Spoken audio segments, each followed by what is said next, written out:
ਗੁਰ ਹਿਰਦੇ ਧਿਆਵੋ ਜੇ ਹਿਰਦੇ ਧਿਆਵੋ।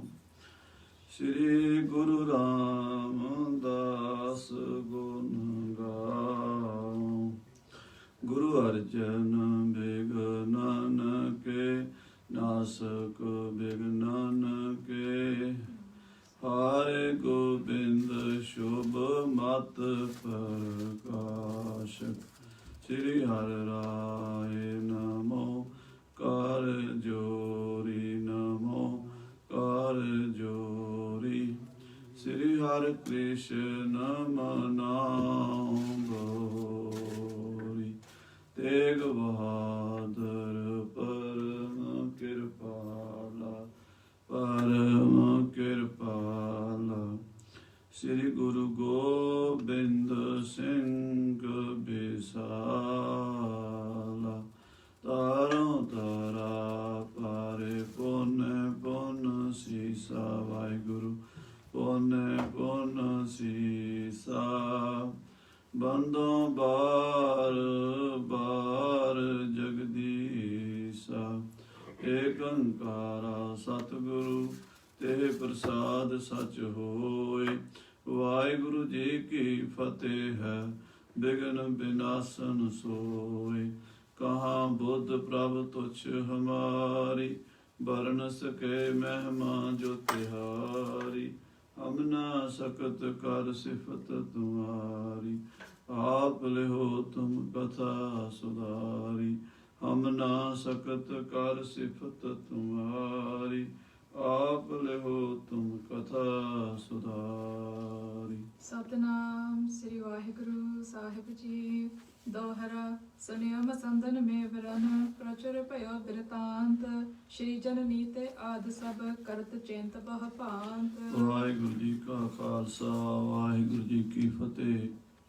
गरीब नवाज अंतरजामी सच्चे पातशाह जी की साजी नवाजी होई। परम सन्मान जो गुरु खालसा साध संगत जी। आप जी अत्यंत वਡਭਾਗੇ हो। गुरु साहब जी की पावन पवित्र गोद विच बैठ के ਸੋਧਾ ਰਾਜ ਸਾਹਿਬ ਜੀ ਦੇ ਪਾਠ ਆਰਤੀ ਆਰਤੀ ਦੇ ਕੀਰਤਨ ਸਰਵਣ ਕੀਤੇ ਹਨ। ਹਰ ਰੋਜ਼ ਸੰਧਿਆ ਦੇ ਦੀਵਾਨਾਂ ਵਿੱਚ ਗੁਰੂ ਇਤਿਹਾਸ ਦੀ ਲੜੀਵਾਰ ਕਥਾ ਨਾਲ ਜੁੜ ਕੇ ਆਪਣੇ ਸਮੇਂ ਔਰ ਸਵਾਸਾਂ ਦਾ ਭਲਾ ਕਰ ਰਹੇ ਹੋ। ਆਓ ਮਹਾਰਾਜ ਸੱਚੇ ਪਾਤਸ਼ਾਹ ਸ੍ਰੀ ਗੁਰੂ ਹਰਕ੍ਰਿਸ਼ਨ ਸਾਹਿਬ ਦੇ ਚਰਨਾਂ 'ਚ ਸੁਰਤੀ ਜੋੜੀਏ। ਜਦੋਂ ਰਾਜਾ ਜੈ ਸਿੰਘ ਨੇ ਆਪਣੇ ਪ੍ਰਧਾਨ ਮੰਤਰੀ ਨੂੰ ਬਹੁਤ ਵਧੀਆ ਤੋਹਫੇ ਦੇ ਕੇ ਸ੍ਰੀ ਕੀਰਤਪੁਰ ਸਾਹਿਬ ਭੇਜਿਆ ਔਰ ਇਹ ਦੂਤ ਪ੍ਰਧਾਨ ਗੁਰੂ ਸਾਹਿਬ ਨੂੰ ਸੱਦਾ ਦੇਣ ਵਾਸਤੇ ਦਿੱਲੀ ਲਿਜਾਣ ਵਾਸਤੇ ਆਇਆ, ਤਾਂ ਉਸ ਵੇਲੇ ਗੁਰੂ ਸਾਹਿਬ ਜੀ ਨੇ ਤੀਜੇ ਪਹਿਰ ਦੇ ਦੀਵਾਨ ਵਿੱਚ ਉਸ ਨੂੰ ਦਰਬਾਰ ਵਿੱਚ ਆਉਣ ਦਾ ਹੁਕਮ ਦਿੱਤਾ ਹੈ। ਜਦੋਂ ਮਹਾਰਾਜ ਦਾ ਦਰਬਾਰ ਸਜ ਗਿਆ, ਦੀਵਾਨ ਦੇ ਵਿੱਚ ਉਹ ਪ੍ਰਧਾਨ ਮੰਤਰੀ ਆਪਣੇ ਨਾਲ ਬਹੁਤ ਸਾਰੇ ਬੰਦਿਆਂ ਨੂੰ, ਜਿਹੜੇ ਰਾਜਾ ਜੈ ਸਿੰਘ ਦੇ ਖਾਸ ਮੁਖਾਸ ਬੰਦੇ ਸਨ, ਉਹਨਾਂ ਨੂੰ ਲੈ ਕੇ ਹਾਜ਼ਰ ਹੋਇਆ ਹੈ। ਤੇ ਮਾਤਾ ਕਿਸ਼ਨ ਕੌਰ ਜੀ ਕੋਲ ਵੀ ਇਹ ਗੱਲ ਪਹੁੰਚੀ ਹੈ। ਉਸ ਤੋਂ ਅਗਲੀ ਕਥਾ ਪ੍ਰੇਮ ਨਾਲ ਸਰਵਣ ਕਰੀਏ, ਮਨ ਬਿਰਤੀਆਂ ਜੋੜ ਕੇ ਆਖੀਏ ਸਤਨਾਮ ਸ੍ਰੀ ਵਾਹਿਗੁਰੂ ਸਾਹਿਬ ਜੀ। ਸਤਨਾਮ ਸ੍ਰੀ ਵਾਹਿਗੁਰੂ ਸਾਹਿਬ ਜੀ। ਸੁਨਿਓ ਮਸੰਦਨ ਮੇਵਰਨ। ਕਹਿੰਦੇ ਮਸੰਦਾਂ ਤੇ ਮੇਵੜਿਆਂ ਨੇ ਸੁਣਿਆ। ਪ੍ਰਚੁਰ ਭਇਓ ਬਿਰਤਾਂਤ। ਇਹ ਗੱਲ ਸਾਰੇ ਪਾਸੇ ਪ੍ਰਚਲਿਤ ਹੋ ਗਈ। ਸ਼੍ਰੀ ਜਨਨੀ ਤੇ ਆਦ ਸਭ। ਮਾਤਾ ਕਿਸ਼ਨ ਕੌਰ ਜੀ ਆਦਿਕ ਜਿੰਨੇ ਵੀ ਗੁਰੂ ਘਰ ਦੇ ਮੁਖੀ ਸਨ, ਕਰਤ ਚਿੰਤ ਬਹ ਭਾਂਤ। ਮਨ ਵਿੱਚ ਚਿੰਤਾ ਕਰਨ ਲੱਗ ਪਏ ਵੀ ਹੁਣ ਕੀ ਬਣੇਗਾ, ਸਾਨੂੰ ਦਿੱਲੀ ਜਾਣਾ ਪਵੇਗਾ। ਜੇ ਦਿੱਲੀ ਨਾ ਜਾਈਏ ਤਾਂ ਕੀ ਨੁਕਸਾਨ ਹੈ, ਜੇ ਜਾਂਦੇ ਆ ਤਾਂ ਕੀ ਨੁਕਸਾਨ ਹੈ। ਇਸ ਉੱਤੇ ਬਹੁਤ ਸਾਰੀ ਚਰਚਾ ਗੁਰੂ ਘਰ ਦੇ ਮੁਖੀ ਮਸੰਦਾਂ ਵਿੱਚ ਚੱਲ ਪਈ। ਚੌਪਈ ਚੇਤਕ ਮੁਖ ਹੋਤੇ ਗੁਰ ਘਰ ਕੇ। ਜਿੰਨੇ ਗੁਰੂ ਘਰ ਦੇ ਮੁਖੀ ਸਿੱਖ ਸਨ, ਗੁਰੂ ਘਰ ਦੇ ਆਗੂ ਸਨ, ਭਾਈ ਗੁਰਬਖਸ਼ ਵਰਗੇ, ਭਾਈ ਮਤੀ ਦਾਸ, ਦਰਗਾਹ ਮੱਲ, ਇਦਾਂ ਦੇ ਉਸ ਵੇਲੇ ਮੁਖੀ ਸਿੱਖ ਸਨ ਗੁਰੂ ਘਰ ਦੇ। ਇਹ ਸਾਰੇ ਚਿੰਤਿਤ ਹੋਏ ਹਨ। ਸਭ ਇਕੱਤਰ ਹੋਏ ਤ੍ਰਿਤ ਧਰ ਕੇ। ਸਾਰੇ ਹੁਣ ਇਕੱਠੇ ਹੋਏ ਨੇ, ਹੌਸਲਾ ਕਰਕੇ, ਧੀਰਜ ਕਰਕੇ ਵਿਚਾਰ ਕਰਦੇ ਆ ਵੀ ਹੁਣ ਇਹ ਸਮੱਸਿਆ ਸਾਹਮਣੇ ਆ ਤਾਂ ਗਈ ਹੈ, ਇਸ ਸਮੱਸਿਆ ਨਾਲ ਕਿਵੇਂ ਜੂਝਿਆ ਜਾਵੇ। ਕਿਸ ਤਰ੍ਹਾਂ ਇਸ ਮਸਲੇ ਦਾ ਹੱਲ ਕੱਢਿਆ ਜਾਵੇ। ਕੇਤਕ ਕਰੇ ਹਕਾਰਨ ਆਏ, ਕਈ ਬੁਲਾਏ ਹਨ ਤੇ ਉਹ ਬੁਲਾਵੇ ਤੇ ਆ ਗਏ ਹਨ। ਕੇਤਕ ਆਪ ਹੀ ਗਏ ਤਿਸ ਥਾਏ, ਕੁਝ ਆਪੇ ਹੀ ਮਾਤਾ ਜੀ ਦੇ ਕੋਲ ਪਹੁੰਚ ਗਏ। ਮਾਤਾ ਜੀ ਦੇ ਕੋਲ ਬਹਿ ਕੇ ਸਾਰੇ ਵਿਚਾਰ ਕਰ ਰਹੇ ਹਨ। ਗੁਰੂ ਕੇ ਮਹਿਲਾਂ ਵਿੱਚ ਪਹੁੰਚੇ ਸ਼੍ਰੀ ਮਾਤਾ ਕੇ ਪਾਸ, ਮਾਤਾ ਕ੍ਰਿਸ਼ਨ ਕੌਰ ਜੀ ਕੋਲ ਸਾਰੇ ਹੀ ਮਸੰਦ, ਸਾਰੇ ਹੀ ਮੁਖੀਏ ਇਕੱਠੇ ਹੋਏ ਹਨ। ਨਮੋ ਕਰਹਿ ਬਹੁ ਬਿਨੈ ਪ੍ਰਕਾਸ਼, ਮਾਤਾ ਜੀ ਨੂੰ ਮੱਥਾ ਟੇਕ ਕੇ ਮਸੰਦਾਂ ਨੇ, ਗੁਰੂ ਘਰ ਦੇ ਮੁਖੀ ਸਿੱਖਾਂ ਨੇ ਇਸ ਤਰ੍ਹਾਂ ਬੇਨਤੀ ਕੀਤੀ ਹੈ। ਬੈਠੇ ਬ੍ਰਿੰਦ ਬ੍ਰਿਤਾਂਤ ਬਖਾਨੇ, ਸਾਰੇ ਇਕੱਠੇ ਹੋ ਕੇ ਬੈਠੇ ਨੇ ਸਿੱਖ ਤੇ ਇਸ ਨਵੀਂ ਆਈ ਸਮੱਸਿਆ ਉੱਤੇ ਹੁਣ ਵਿਚਾਰ ਕਰਨ ਲੱਗੇ ਹਨ। ਸ਼੍ਰੀ ਹਰਿ ਕ੍ਰਿਸ਼ਨ ਹਕਾਰਨ ਠਾਨੇ, ਚਰਚਾ ਇਸ ਗੱਲ ਤੇ ਸ਼ੁਰੂ ਹੋਈ ਹੈ ਵੀ ਮਾਤਾ ਜੀ ਸ੍ਰੀ ਗੁਰੂ ਹਰਕ੍ਰਿਸ਼ਨ ਸਾਹਿਬ ਜੀ ਮਹਾਰਾਜ ਸੱਚੇ ਪਾਤਸ਼ਾਹ ਜੀ ਨੂੰ ਔਰੰਗਜ਼ੇਬ ਦੇ ਬੰਦਿਆਂ ਨੇ ਦਿੱਲੀ ਸੱਦਿਆ ਹੈ। ਭਾਵੇਂ ਰਾਜਾ ਜੈ ਸਿੰਘ ਸ਼ਰਧਾਲੂ ਬੰਦਾ ਹੈ, ਉਹਦੇ ਰਾਹੀਂ ਸੱਦਿਆ ਹੈ, ਫਿਰ ਵੀ ਇਹ ਸੱਦਾ ਜਿਹੜਾ ਹੈ ਦਿੱਲੀ ਤੋਂ ਆਇਆ ਚੰਗਾ ਨਹੀਂ ਹੈ। ਦੁਸ਼ਟ ਵੱਡੋ ਬਾਦੀ ਹਠਕੂਰ, ਕਿਉਂਕਿ ਔਰੰਗਜ਼ੇਬ ਜਿਹੜਾ ਬੜਾ ਦੁਸ਼ਟ ਹੈ ਤੇ ਗੁਰੂ ਘਰ ਨਾਲ ਬਾਦ ਵਿਵਾਦ ਕਰਨ ਵਾਲਾ ਹੈ ਔਰ ਬੜਾ ਜ਼ਾਲਮ ਆਦਮੀ ਹੈ। ਨੌਰੰਗ ਸ਼ਾਹ ਸ਼ਰਾ ਕੋ ਪੂਰੋ, ਉਹ ਆਪਣੀ ਸ਼ਰ੍ਹਾ ਦੇ ਵਿੱਚ ਹੀ ਬੱਝਾ ਹੋਇਆ ਹੈ। ਸ਼ਰ੍ਹਾ ਵਿੱਚ ਆਪਣੇ ਆਪ ਨੂੰ ਪੂਰਾ ਸਮਝਦਾ ਹੈ। 5 ਟਾਈਮ ਦਾ ਨਮਾਜ਼ੀ, ਰੋਜ਼ੇ ਰੱਖਣ ਵਾਲਾ, ਜੋ ਵੀ ਮਰਜ਼ਾਦਾ ਇਸਲਾਮ ਦੀ ਹੈ, ਉਹ ਸ਼ਰ੍ਹਾ ਦੇ ਵਿੱਚ ਆਪਣੇ ਆਪ ਨੂੰ ਪਾਬੰਦ ਰੱਖਣ ਵਾਲਾ ਬੰਦਾ ਹੈ। ਰੋਕ ਸਬਨ ਕੋ ਅਜ਼ਮਤ ਚਾਹੇ, ਔਰ ਉਹ ਹਰ ਇੱਕ ਸਾਧੂ ਮਹਾਤਮਾ ਨੂੰ, ਭਾਵੇਂ ਹਿੰਦੂ ਹੋਵੇ ਭਾਵੇਂ ਮੁਸਲਮਾਨ ਹੋਵੇ, ਕੋਈ ਫਕੀਰ, ਕੋਈ ਵੀ ਇਨਸਾਨ ਹੋਵੇ, ਉਹਦੇ ਅੱਗੇ ਇਹੀ ਸ਼ਰਤ ਲਾਉਂਦਾ ਵੀ ਮੈਨੂੰ ਕਰਾਮਾਤ ਦਿਖਾਓ। ਸਾਰਿਆਂ ਸਾਧੂਆਂ ਮਹਾਤਮਾ ਮਹਾਂਪੁਰਸ਼ਾਂ ਅੱਗੇ ਕਰਾਮਾਤ ਦਾ ਹੀ ਸਵਾਲ ਪਾਉਂਦਾ ਹੈ। ਨਤ ਨਿਜ ਮਤ ਮੈਂ ਲਿਆਏ ਉਮਾਹੇ, ਜਿਹੜਾ ਉਹਨੂੰ ਕਰਾਮਾਤ ਨਾ ਦਿਖਾ ਸਕੇ ਉਹਨੂੰ ਕਹਿੰਦਾ ਵੀ ਮੇਰੇ ਮਤ ਅਨੁਸਾਰ ਕੱਟੜ ਮੁਸਲਮਾਨ ਬਣੋ, ਸ਼ਰ੍ਹਾ ਵਿੱਚ 5 ਟਾਈਮ ਦੇ ਨਮਾਜ਼ੀ ਬਣੋ ਤੇ ਰੋਜ਼ੇ ਰੱਖੋ, ਜੋ ਵੀ ਇਸਲਾਮ ਦੀ ਮਰਜ਼ਾਦਾ ਹੈ, ਜੋ ਇਸਲਾਮ ਦੀ ਸ਼ਰੀਅਤ ਹੈ, ਉਹਦੇ ਵਿੱਚ ਫਿਰ ਪੱਕੇ ਹੋਵੋ। ਇਦਾਂ ਕਈ ਮੁਸਲਮਾਨਾਂ ਨੂੰ ਵੀ ਉਹਨੇ ਕਤਲ ਕਰਤਾ ਸੀ, ਜਿਵੇਂ ਸ਼ਰਮਦ ਫਕੀਰ ਨੂੰ, ਬਈ ਉਹ ਸ਼ਰ੍ਹਾ ਨੂੰ ਨਹੀਂ ਸੀ ਮੰਨਦਾ, ਹਾਲਾਂਕਿ ਉਹ ਮੁਸਲਮਾਨ ਸੀ ਔਰ ਰੱਬ ਦੇ ਰੰਗ ਵਿੱਚ ਗੂੜਾ ਰੰਗਿਆ ਹੋਇਆ ਸੀ। ਪਰ ਔਰੰਗਜ਼ੇਬ ਜਿਹੜਾ ਸੀ ਉਹ ਉਸ ਨੂੰ ਇਸ ਕਰਕੇ ਕਤਲ ਕਰਵਾਉਂਦਾ ਕਿ ਉਹ ਸ਼ਰ੍ਹਾ ਨੂੰ ਜਿਵੇਂ ਲੋਕ ਮੰਨਦੇ ਆ, ਜਿਵੇਂ ਕੱਟੜ ਲੋਕ ਮੰਨਦੇ ਆ, ਉਦਾਂ ਨਹੀਂ ਸੀ ਮੰਨਦਾ। ਸੋ ਇਸ ਕਰਕੇ ਜਿਹੜੇ ਰੱਬ ਦੇ ਆਸ਼ਿਕ ਫਕੀਰ ਸਨ ਉਹ ਵੀ ਮਰਵਾਤੇ, ਆਪਣੇ ਭਾਈ ਵੀ ਮਰਵਾਤੇ, ਆਪਣੇ ਪਿਤਾ ਨੂੰ ਵੀ ਕਤਲ ਕਰਾਤਾ। ਇਹੋ ਜਿਹਾ ਕੱਟੜ ਦੁਸ਼ਮਣ ਗੁਰੂ ਘਰ ਦਾ ਵੈਰੀ ਹੈ ਔਰੰਗਜ਼ੇਬ। ਪੁਨ ਪ੍ਰਾਤਾ ਤਹ ਮਤ ਸਰ ਭਰਿਓ, ਉਹ ਫਿਰ ਉੱਥੇ ਬਾਬਾ ਰਾਮ ਰਾਏ ਜੀ ਵੀ ਬੈਠੇ ਹਨ, ਜੋ ਗੁਰੂ ਹਰਕ੍ਰਿਸ਼ਨ ਸਾਹਿਬ ਦੇ ਵੱਡੇ ਭਰਾ ਹਨ। ਉਹ ਵੀ ਈਰਖਾ ਵਿੱਚ ਹਨ। ਕਹਿੰਦੇ ਦੁਸ਼ਮਣ ਦੀ ਲੋੜ ਨਹੀਂ ਹੁੰਦੀ ਜੇ ਭਰਾ ਦੁਸ਼ਮਣ ਬਣ ਜਾਵੇ। ਭਰਾ ਦੀ ਦੁਸ਼ਮਣੀ ਬਹੁਤ ਮਾੜੀ ਹੁੰਦੀ ਹੈ। ਈਰਖਾ ਦੇ ਨਾਲ ਭਰਾ ਜੇ ਕਿਸੇ ਦਾ ਨੁਕਸਾਨ ਕਰਦੇ ਹੈ ਤਾਂ ਫਿਰ ਉਸ ਬੰਦੇ ਦਾ ਕੋਈ ਬਚਾਅ ਨਹੀਂ ਹੁੰਦਾ। ਐਸਾ ਕੁਦਰਤ ਦਾ ਇਹ ਨਿਯਮ ਹੈ ਕਿ ਬਾਬਾ ਰਾਮ ਰਾਏ ਜੀ ਆਪਣੇ ਛੋਟੇ ਭਰਾ ਦੇ ਹੁਣ ਦੁਸ਼ਮਣ ਬਣ ਗਏ ਹਨ। ਜਨਾ ਬੁਲਾਵਨ ਕੋ ਮਤ ਕਰਿਓ, ਇਹ ਵੀ ਪਤਾ ਲੱਗਾ ਹੈ ਕਿ ਸਾਰੀ ਸਾਜ਼ਿਸ਼ ਬਾਬੇ ਰਾਮ ਰਾਏ ਨੇ ਘੜੀ ਹੈ। ਗੁਰੂ ਸਾਹਿਬ ਨੂੰ ਦਿੱਲੀ ਬਣਾਉਣ ਵਾਸਤੇ ਬਾਬੇ ਰਾਮ ਰਾਏ ਨੇ ਹੀ ਔਰੰਗਜ਼ੇਬ ਦੇ ਕੰਨ ਭਰੇ ਹਨ। ਮੇਰੇ ਤਿਨ ਘਾਤ ਅਨੇਕ ਰਚਤ ਹੈ, ਤੇ ਉਹਨਾਂ ਤੁਰਕਾਂ ਨਾਲ ਰਲ ਕੇ ਬਾਬਾ ਰਾਮ ਰਾਏ ਕਈ ਤਰ੍ਹਾਂ ਦੀਆਂ ਸਾਜ਼ਿਸ਼ਾਂ ਘੜਦਾ ਰਹਿੰਦਾ ਹੈ, ਅਨੇਕਾਂ ਤਰ੍ਹਾਂ ਦੇ ਘਾਤ ਲਾਂਦਾ ਰਹਿੰਦਾ ਹੈ। ਅਨੁਜ ਵਡਾਈ ਦੇਖ ਤਚਤ ਹੈ, ਆਪਣੇ ਛੋਟੇ ਭਾਈ ਦੀ ਵਡਿਆਈ ਨੂੰ ਵੇਖ ਕੇ ਦੁਖੀ ਹੁੰਦਾ ਹੈ। ਸ਼੍ਰੀ ਹਰਿ ਕ੍ਰਿਸ਼ਨ ਬੈਸ ਲਗ ਤਿਨ ਕੀ, ਸ੍ਰੀ ਗੁਰੂ ਹਰਕ੍ਰਿਸ਼ਨ ਸਾਹਿਬ ਜੀ ਜਿਨ੍ਹਾਂ ਦੀ ਉਮਰ ਛੋਟੀ ਹੈ, ਜੇ ਬਾਲ ਅਵਸਥਾ ਵਿੱਚ ਹਨ, ਤਹ ਸਹਾਇਤਾ ਨਾ ਹਨ ਜਿਨ ਕੀ, ਉੱਥੇ ਉਹਨਾਂ ਦੀ ਕੋਈ ਜਾਣ ਪਛਾਣ ਵੀ ਨਹੀਂ। ਦਿੱਲੀ ਦੇ ਵਿੱਚ 5-5.5 ਸਾਲ ਦੇ ਹਨ ਗੁਰੂ ਮਹਾਰਾਜ ਜੀ। ਇੰਨੀ ਛੋਟੀ ਉਮਰ ਦੇ ਵਿੱਚ ਐਡੀਆਂ ਵੱਡੀਆਂ ਜ਼ਿੰਮੇਵਾਰੀਆਂ ਕਿਸ ਤਰ੍ਹਾਂ ਨਿਭਾਉਣਗੇ, ਇਹ ਵੀ ਚਿੰਤਾ ਦਾ ਵਿਸ਼ਾ ਹੈ। ਔਰ ਫਿਰ ਉੱਥੇ ਕੋਈ ਆਪਣਾ ਮਦਦਗਾਰ ਵੀ ਨਹੀਂ। ਦਿੱਲੀ ਦਰਬਾਰ ਵਿੱਚ ਰਾਮ ਰਾਏ ਦੀ ਚੱਲਦੀ ਹੈ ਤੇ ਰਾਮ ਰਾਏ ਸ੍ਰੀ ਹਰਕ੍ਰਿਸ਼ਨ ਜੀ ਦਾ ਵਿਰੋਧੀ ਬਣਿਆ ਹੋਇਆ ਹੈ। ਪਿਤਾ ਤੀਰ ਬੈਕੁੰਠ ਸਦਾਏ, ਤੇ ਪਿਤਾ ਜੀ ਮਹਾਰਾਜ ਸਤਿਗੁਰੂ ਹਰਿ ਰਾਏ ਸਾਹਿਬ ਦਾ ਸਿਰ ਤੇ ਹੁਣ ਛਾਇਆ ਨਹੀਂ ਰਿਹਾ। ਉਹ ਆਪਣੇ ਸਰੀਰ ਦਾ ਚੋਲਾ ਬਦਲ ਕੇ ਸੱਚਖੰਡ ਪਿਆਨਾ ਕਰ ਗਏ ਹਨ। ਸਕਲ ਕਲਾ ਸਮਰੱਥ ਸਮੁਦਾਇ। ਉਹ ਤਾਂ ਸਰਬ ਕਲਾ ਸਮਰੱਥ ਸਨ, ਜੋ ਚਾਹੁੰਦੇ ਕਰ ਸਕਦੇ ਸਨ। ਉਹਨਾਂ ਦੇ ਹੁੰਦਿਆਂ ਕੋਈ ਖਤਰਾ ਨਹੀਂ ਸੀ।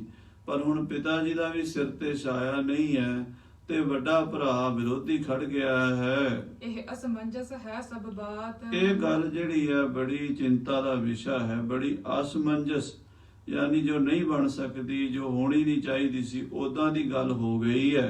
ਕੋਈ ਤਹ ਕਹਾ ਨ ਜਾਣੀ ਜਾਤ। ਹੁਣ ਪਤਾ ਨਹੀਂ ਦਿੱਲੀ 'ਚ ਕੀ ਭਾਣਾ ਵਰਤੇਗਾ, ਕੀ ਹੋਵੇਗਾ, ਕੋਈ ਨਹੀਂ ਜਾਣ ਸਕਦਾ। ਆਉਣ ਵਾਲੇ ਸਮੇਂ ਨੂੰ ਕੌਣ ਜਾਣ ਸਕਦਾ ਪ੍ਰਮਾਤਮਾ ਤੋਂ ਬਿਨਾਂ। ਹੁਣ ਉੱਥੇ ਬਾਦਸ਼ਾਹ ਦੀ ਕਚਹਿਰੀ ਹੈ, ਦੁਸ਼ਟ ਚੁਗੱਤਿਆਂ ਦਾ ਰਾਜ ਹੈ, ਕੋਈ ਆਪਣਾ ਉੱਥੇ ਮਿੱਤਰ ਨਹੀਂ ਹੈ। ਉਹ ਹੁਣ ਸੱਦਣ ਵੀ ਆ ਗਏ ਨੇ ਸਤਿਗੁਰੂ ਜੀ ਨੂੰ, ਤੇ ਸਤਿਗੁਰੂ ਜੀ ਦੀ ਉਮਰ ਬੜੀ ਛੋਟੀ ਹੈ। ਇਤਨੇ ਮਹਿ ਚਲ ਸਤਿਗੁਰ ਆਏ। ਇਹ ਗੱਲ ਚੱਲ ਰਹੀ ਸੀ, ਮਾਤਾ ਕਿਸ਼ਨ ਕੌਰ ਜੀ ਦੇ ਕੋਲ ਮੀਟਿੰਗ ਹੋ ਰਹੀ ਸੀ, ਸਿੱਖਾਂ ਦੀ ਗੁਰਮਤਾ ਹੋ ਰਿਹਾ ਸੀ। ਉਸ ਵੇਲੇ ਸਤਿਗੁਰੂ 8ਵੇਂ ਪਾਤਸ਼ਾਹ ਜੀ ਵੀ ਘਰ ਵਿੱਚ ਮਹਿਲਾਂ 'ਚ ਮਾਤਾ ਜੀ ਦੇ ਕੋਲ ਆ ਗਏ। ਬਾਲ ਅਰਬਲ ਤੀਰ ਬ੍ਰਿਤਾਏ। ਮਹਾਰਾਜ ਦੀ ਉਮਰ ਤਾਂ ਬਾਲ ਅਵਸਥਾ ਦੀ ਸੀ, 5.5 ਪੌਣੇ 6 ਸਾਲ ਇੰਨੀ ਕੁ ਅਵਸਥਾ ਸੀ। ਪਰ ਧੀਰਜ ਜਿਹੜਾ ਸੀ ਉਹ ਬ੍ਰਹਮ ਗਿਆਨੀ ਮਹਾਂਪੁਰਸ਼ਾਂ ਵਾਲਾ ਪੂਰਨ ਜਿਹੜਾ ਹੁੰਦਾ ਹੈ, ਜੋ ਵੱਡੀ ਉਮਰ ਦੇ ਵਿੱਚ ਹੁੰਦਾ ਜਾ ਕੇ, ਉਹ ਉੱਥੇ ਛੋਟੀ ਉਮਰ ਵਿੱਚ ਵੀ ਝਲਕ ਰਿਹਾ ਸੀ। ਹਾਥ ਬੰਦ ਸਭ ਹੋਇਆ ਕਰ ਠਾਡੇ। ਜਦੋਂ ਸਤਿਗੁਰੂ ਜੀ ਆਏ ਤਾਂ ਸਾਰੇ ਸਿੱਖ ਹੱਥ ਜੋੜ ਕੇ ਖੜੇ ਹੋ ਗਏ ਨਿਮਹ ਪ੍ਰੇਮ ਪਦ ਪੰਕਜ ਬਾਡੇ। ਔਰ ਬੜੇ ਪ੍ਰੇਮ ਨਾਲ ਉਹਨਾਂ ਨੇ ਗੁਰੂ ਸਾਹਿਬ ਦੇ ਚਰਨਾਂ 'ਚ ਨਮਸਕਾਰ ਕੀਤੀ, ਕਿਉਂਕਿ ਸਭ ਨੂੰ ਇਹ ਪਤਾ ਸੀ ਵੀ ਇਸ ਵੇਲੇ ਗੁਰੂ ਜੋਤੀ ਤਾਂ ਇਹਨਾਂ ਦੇ ਅੰਦਰ ਹੀ ਬਿਰਾਜਮਾਨ ਹੈ। ਤੋ ਇਹ ਸਾਧ ਸੰਗਤ ਜੀ, ਇਹ ਵੀ ਵਿਸ਼ਵਾਸ ਵੀ ਸੀ ਵੀ ਪੂਰੇ ਹਨ ਸਤਿਗੁਰੂ, ਪਰ ਜਿਹੜਾ ਦੁਨਿਆਵੀ ਖਿਆਲ ਸੀ ਉਹ ਵੀ ਆਉਂਦਾ ਸੀ ਵੀ ਉਮਰ ਛੋਟੀ ਹੈ। ਇਸ ਕਰਕੇ ਸਿੱਖਾਂ ਦੇ ਮਨ ਦੀ ਦੁਬਿਧਾ ਭਾਈ ਸਾਹਿਬ ਬਿਆਨ ਕਰ ਰਹੇ ਆ। ਹਾਂਜੀ, ਸਤਿਕਾਰਤ ਵਿੱਚ ਸਭ ਕੇ ਬੈਸੇ। ਸਤਿਗੁਰੂ ਜੀ ਨੂੰ ਸਾਰਿਆਂ ਨੇ ਸਤਿਕਾਰ ਦਿੱਤਾ ਵੀ ਗੁਰੂ ਸਾਹਿਬ ਆਏ ਨੇ, ਤੇ ਵਿਚਕਾਰ ਚੌਂਕੀ ਤੇ ਮਹਾਰਾਜ ਨੂੰ ਬਿਠਾ ਲਿਆ। ਆਲੇ ਦੁਆਲੇ ਭਾਈ ਗੁਰਬਖਸ਼, ਭਾਈ ਸਤੀਦਾਸ, ਮਤੀਦਾਸ, ਭਾਈ ਦਰਗਾਹ ਮੱਲ, ਗੁਰੂ ਘਰ ਦੇ ਹੋਰ ਮੁਖੀ ਸਿੱਖ ਬੈਠ ਗਏ। ਸ਼ੋਭਤ ਗਿਆਨ ਮੂਰਤੀ ਜੈਸੇ। ਜਿਵੇਂ ਗਿਆਨ ਦੀ ਮੂਰਤੀ ਹੁੰਦੀ ਹੈ, ਇਸ ਤਰ੍ਹਾਂ ਮਹਾਰਾਜ ਗਿਆਨ ਸਰੂਪ ਸ੍ਰੀ ਗੁਰੂ ਹਰਿਕ੍ਰਿਸ਼ਨ ਸਾਹਿਬ ਜੀ ਸੰਗਤ ਵਿੱਚ ਬੈਠੇ ਸ਼ੋਭਾ ਪਾ ਰਹੇ ਸਨ। ਸ਼੍ਰੀ ਜਨ ਨੀਬੂ ਜੇ ਸਤ ਭਾਏ। ਉਸ ਵੇਲੇ ਮਾਤਾ ਕਿਸ਼ਨ ਕੌਰ ਜੀ ਨੇ ਸਹਿਜ ਸੁਭਾਅ ਸਤਿਗੁਰੂ ਜੀ ਤੋਂ ਪੁੱਛਿਆ, ਹਿਰਦਾ ਆਪਕੇ ਕਿਮ ਉਪਜਾਏ। ਮਹਾਰਾਜ ਜੀ, ਆਪ ਜੀ ਨੂੰ ਕੀ ਲੱਗਦਾ ਹੈ, ਤੁਹਾਡਾ ਕੀ ਵਿਚਾਰ ਹੈ? ਕਿਉਂਕਿ ਅਸੀਂ ਤਾਂ ਸਾਰੇ ਸੋਚ ਰਹੇ ਹਾਂ ਦਿੱਲੀ ਜਾਣਾ ਚਾਹੀਦਾ ਜਾਂ ਨਹੀਂ ਜਾਣਾ ਚਾਹੀਦਾ। ਬਾਦਸ਼ਾਹ ਵੱਲੋਂ ਜਾਂ ਰਾਜਾ ਜੈ ਸਿੰਘ ਵੱਲੋਂ ਸੱਦਾ ਆਇਆ, ਕਿਉਂ ਆਇਆ, ਕੀ ਕਾਰਨ? ਇਹਨਾਂ ਉੱਤੇ ਅਸੀਂ ਬਹੁਤ ਚਿੰਤਨ ਕਰ ਰਹੇ ਹਾਂ। ਤੁਸੀਂ ਵੀ ਦੱਸੋ, ਆਪ ਜੀ ਦੇ ਮਨ 'ਚ ਕੀ ਆ ਰਿਹਾ ਹੈ? ਭਰਾਤਾ ਨੇ ਬਹੁਤਾਰ ਸ਼ਰੀਕਾ।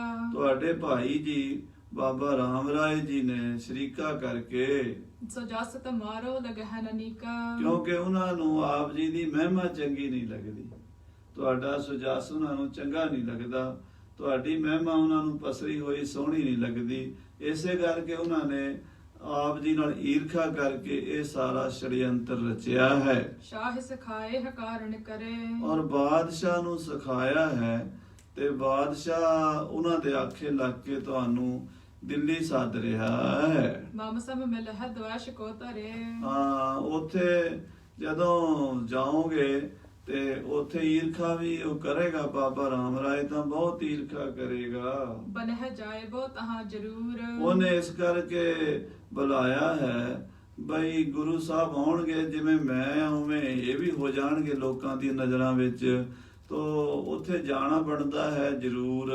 ਨਤ ਬਦ ਜਾਏ ਬਖੇਰੋ ਪੂਰ। ਨਹੀਂ ਤਾਂ ਬਖੇੜਾ ਵਧੇਗਾ। ਕਿਉਂ? ਬਾਦਸ਼ਾਹ ਦਾ ਕਹਿਣਾ ਨਾ ਮੰਨਾਂਗੇ ਜਾਂ ਉੱਥੇ ਨਹੀਂ ਜਾਵਾਂਗੇ ਤਾਂ ਬਾਦਸ਼ਾਹ ਚੁੱਪ ਤਾਂ ਨਹੀਂ ਬੈਠੇਗਾ, ਜਾਂ ਹੋਰ ਜਿਹੜੇ ਲੋਕ ਰਾਮ ਰਾਏ ਵਰਗੇ ਹਨ ਉਹ ਵੀ ਕੋਈ ਨਾ ਕੋਈ ਛੇੜ ਕੇ ਰੱਖਣਗੇ ਛੇੜਾ। ਇਸ ਕਰਕੇ ਗੁਰੂ ਸਾਹਿਬ ਜੀ, ਤੁਹਾਡਾ ਕੀ ਵਿਚਾਰ ਹੈ?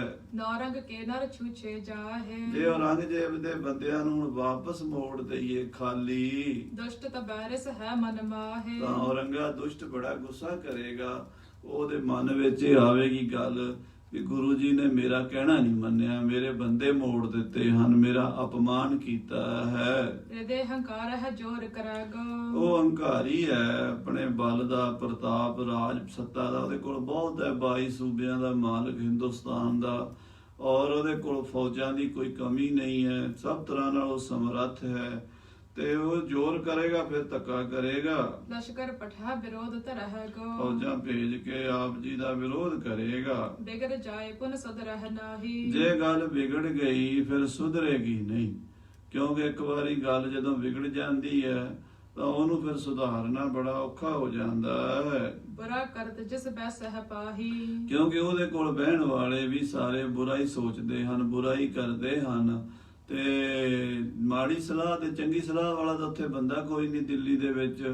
ਜੇ ਕੋਈ ਬਾਦਸ਼ਾਹ ਨੂੰ ਸਮਝਾਵੇ ਜਾਂ ਬਾਦਸ਼ਾਹ ਕਿਸੇ ਚੰਗੇ ਬੰਦੇ ਦੀ ਸੁਣਦਾ ਹੋਵੇ, ਐਸੀ ਗੱਲ ਵੀ ਨਜ਼ਰ ਨਹੀਂ ਆਉਂਦੀ। ਕਠਨ ਬਣੀ ਕਿਮ ਕਰਹਿ ਸੁਧਾਰਨ ਔਖੀ ਬਣ ਗਈ ਹੈ ਹੁਣ, ਇਸ ਔਖੀ ਘਾਟੀ ਵਿੱਚ ਕੌਣ ਸਾਡਾ ਮਦਦਗਾਰ ਹੈ, ਕੌਣ ਸਾਨੂੰ ਸੁਧਾਰ ਸਕਦਾ ਹੈ, ਇਸ ਸਮੇਂ ਵਿੱਚ ਕੌਣ ਸਾਡੀ ਮਦਦ ਕਰ ਸਕਦਾ। ਮਾਤਾ ਜੀ ਇਉਂ ਸੋਚਦੇ ਆ। ਹਾਂਜੀ, ਜਿਸ ਤੇ ਹੋਏ ਆਨੰਦ ਕੋ ਕਾਰਨ ਕੋਈ ਇਹੋ ਜਿਹਾ ਬਣੇ ਵੀ ਸਾਰੇ ਪਾਸੇ ਆਨੰਦ ਹੋਵੇ, ਖੁਸ਼ੀ ਹੋਵੇ, ਆ ਜਿਹੜੀ ਪੀੜਾ ਬਣੀ ਹੈ ਇਹ ਟਲ ਜਾਵੇ। ਸੁਨ ਕੇ ਸ਼੍ਰੀ ਹਰਿ ਕ੍ਰਿਸ਼ਨ ਸੁਜਾਨਾ ਮਾਤਾ ਜੀ ਔਰ ਸਾਰੇ ਸਿੱਖਾਂ ਦਾ ਆਸ਼ਾ ਸੁਣ ਕੇ ਸਤਿਗੁਰੂ ਮਹਾਰਾਜ ਸੁਜਾਨ ਸ੍ਰੀ ਗੁਰੂ ਹਰਿਕ੍ਰਿਸ਼ਨ ਸਾਹਿਬ ਜੀ ਸਭ ਹਨ ਸੁਨਾਵਤ ਬਾਕ ਬਖਾਨਾ ਸਭ ਨੂੰ ਸੁਣਾਉਂਦਿਆਂ ਹੋਇਆਂ ਇਸ ਤਰ੍ਹਾਂ ਬਚਨ ਕੀਤੇ ਹਨ। ਨਹਿ ਮਲੇਸ਼ ਕੋ ਦਰਸ਼ਨ ਦਾਹ ਦੇਖੋ ਮਾਤਾ ਜੀ, ਪਿਤਾ ਜੀ ਦਾ ਪਰਣ ਸੀ ਵੀ ਮਲੇਸ਼ ਪਾਪੀ ਔਰੰਗਜ਼ੇਬ ਨੂੰ ਦਰਸ਼ਨ ਨਹੀਂ ਦੇਣੇ, ਹੋਏ ਸਮੀਪ ਤਿਸ ਕੋ ਨਹਿਲਾਹ ਤੇ ਉਹਦੇ ਦਰਸ਼ਨ ਕਰਨੇ ਵੀ ਨਹੀਂ, ਉਹਦੇ ਮੱਥੇ ਨਹੀਂ ਲੱਗਣਾ। ਉਹ ਪਾਪੀ ਬੰਦਾ ਹੈ ਜਿਸ ਨੇ ਆਪਣਾ ਧਰਮ ਈਮਾਨ ਵੇਚ ਕੇ ਖਾਦਾ ਹੈ, ਉਸ ਬੰਦੇ ਦੇ ਦਰਸ਼ਨਾਂ ਦੇ ਨਾਲ ਮਨ ਮਲੀਨ ਹੁੰਦਾ ਹੈ। ਇਹੋ ਜਿਹੇ ਪਾਪੀ ਨੂੰ ਅਸੀਂ ਦਰਸ਼ਨ ਨਹੀਂ ਦੇਣੇ। ਇਹੀ ਨੇਮ ਪਿਤ ਕੀਨ ਹਮਾਰੇ ਸਾਡੇ ਪਿਤਾ ਜੀ ਸੱਤਵੇਂ ਪਾਤਸ਼ਾਹ ਨੇ ਨੇਮ ਕੀਤਾ ਸੀ ਵੀ ਔਰੰਗਜ਼ੇਬ ਦਾ ਮੂੰਹ ਵੇਖਣਾ ਹੀ ਨਹੀਂ। ਕਿਉਂ ਨਹੀਂ ਵੇਖਣਾ? ਕਿਉਂਕਿ ਇਹ ਆਪਣੇ ਈਮਾਨ ਤੋਂ ਗਿਰਿਆ, ਆਪਣੇ ਭਾਈਆਂ ਦਾ ਵੀ ਕਾਤਲ ਹੈ, ਆਪਣੇ ਪਿਤਾ ਦਾ ਵੀ ਕਾਤਲ ਹੈ, ਅਤੇ ਬੜੇ ਬੜੇ ਮਹਾਂਪੁਰਸ਼ਾਂ ਸਾਧੂਆਂ ਨੂੰ ਵੀ ਉਸਨੇ ਦੁੱਖ ਦਿੱਤੇ ਹਨ। ਤਿਸ ਪ੍ਰਕਾਰ ਹਮ ਪੀ ਉਰਤਾਰੇ ਏਦਾਂ ਜਿਵੇਂ ਸਾਡੇ ਪਿਤਾ ਜੀ ਨੇ ਪਰਣ ਕੀਤਾ ਸੀ, ਅਸੀਂ ਵੀ ਔਰੰਗਜ਼ੇਬ ਦੇ ਮੱਥੇ ਨਹੀਂ ਲੱਗਣ ਦਾ ਪਰਣ ਕੀਤਾ ਹੋਇਆ। ਨਿਜ ਬਚ ਪਿਤ ਜਿਮ ਕ੍ਰਿਆ ਪਤ ਪਾਰਨ ਜਿਵੇਂ ਸਾਡੇ ਪਿਤਾ ਜੀ ਨੇ ਸ੍ਰੀ ਗੁਰੂ ਹਰਿਰਾਏ ਸਾਹਿਬ ਜੀ ਨੇ ਆਪਣਾ ਪਰਣ ਪਾਲਿਆ ਸੀ, ਅਸੀਂ ਵੀ ਆਪਣਾ ਪਰਣ ਪਾਲਾਂਗੇ, ਤਿਮ ਹਮ ਕਰਹਿ ਨ ਹੋਏ ਹੈ ਟਾਰਨ ਔਰ ਅਸੀਂ ਇਹ ਬਚਨ ਟਾਲਾਂਗੇ ਨਹੀਂ, ਟਲ ਨਹੀਂ ਦੇਾਂਗੇ, ਇਹ ਬਚਨ ਟਲੇਗਾ ਨਹੀਂ। ਹੁਣ ਅਟਲ ਸਮੇਰ ਟਲ ਹੈ ਨਹ ਜੈਸੇ ਜਿਵੇਂ ਸੁਮੇਰ ਪਰਬਤ ਆਪਣੀ ਥਾਂ ਤੇ ਅਟਲ ਖੜਾ ਹੈ, ਹਜ਼ਾਰਾਂ ਤੂਫਾਨ ਹਨੇਰੀਆਂ ਆਉਂਦੀਆਂ ਹਨ, ਪਰ ਉਹਨਾਂ ਹਨੇਰੀਆਂ ਨਾਲ ਸੁਮੇਰ ਪਰਬਤ ਆਪਣੀ ਥਾਂ ਤੋਂ ਟਸ ਤੋਂ ਮਸ ਨਹੀਂ ਹੁੰਦਾ। ਸਤਿਗੁਰ ਬਾਕ ਅਚਲ ਨਿਤ ਤੈਸੇ ਏਦਾਂ ਸਤਿਗੁਰਾਂ ਦੇ ਬਚਨ ਵੀ ਜਿਹੜੀ ਰਸਨਾ ਤੋਂ ਨਿਕਲੇ ਉਹ ਸੱਚ ਹੀ ਹੁੰਦੇ ਹੈ। ਇੱਕ ਸਾਧ ਬਚਨ ਅਟਲ ਆਧਾ। ਮਹਾਰਾਜ ਸਾਹਿਬ ਜੀ ਕਹਿੰਦੇ ਸਾਡੇ ਬਚਨ ਬਦਲੇ ਨਹੀਂ ਜਾ ਸਕਦੇ। ਬਿਗਨ ਪੌਣ ਤੇ ਕਿਮ ਚੱਲ ਪਰ ਜਿੰਨੀ ਵੀ ਤੂਫਾਨ ਹਨੇਰੀ ਆਵੇ, ਉਹ ਤੂਫਾਨ ਹਨੇਰੀ ਸਾਨੂੰ ਪਰਮੇਸ਼ਰ ਤੋਂ, ਆਪਣੇ ਬਚਨ ਤੋਂ, ਆਪਣੇ ਇਰਾਦੇ ਤੋਂ ਛਡਕਾ ਨਹੀਂ ਸਕਦੀ। ਸਦਾ ਗੰਭੀਰ ਧੀਰ ਜੇ ਢਰਾ ਜਿਹੜੇ ਸਦਾ ਹੀ ਗੰਭੀਰ ਔਰ ਧੀਰਜਵਾਨ ਹਨ, ਉਹ ਸਦਾ ਆਪਣੇ ਧਰਮ ਤੇ ਪੱਕੇ ਰਹਿੰਦੇ ਆ, ਆਪਣਾ ਧਰਮ ਆਪਣੇ ਬਚਨ ਤਿਆਗਦੇ ਨਹੀਂ।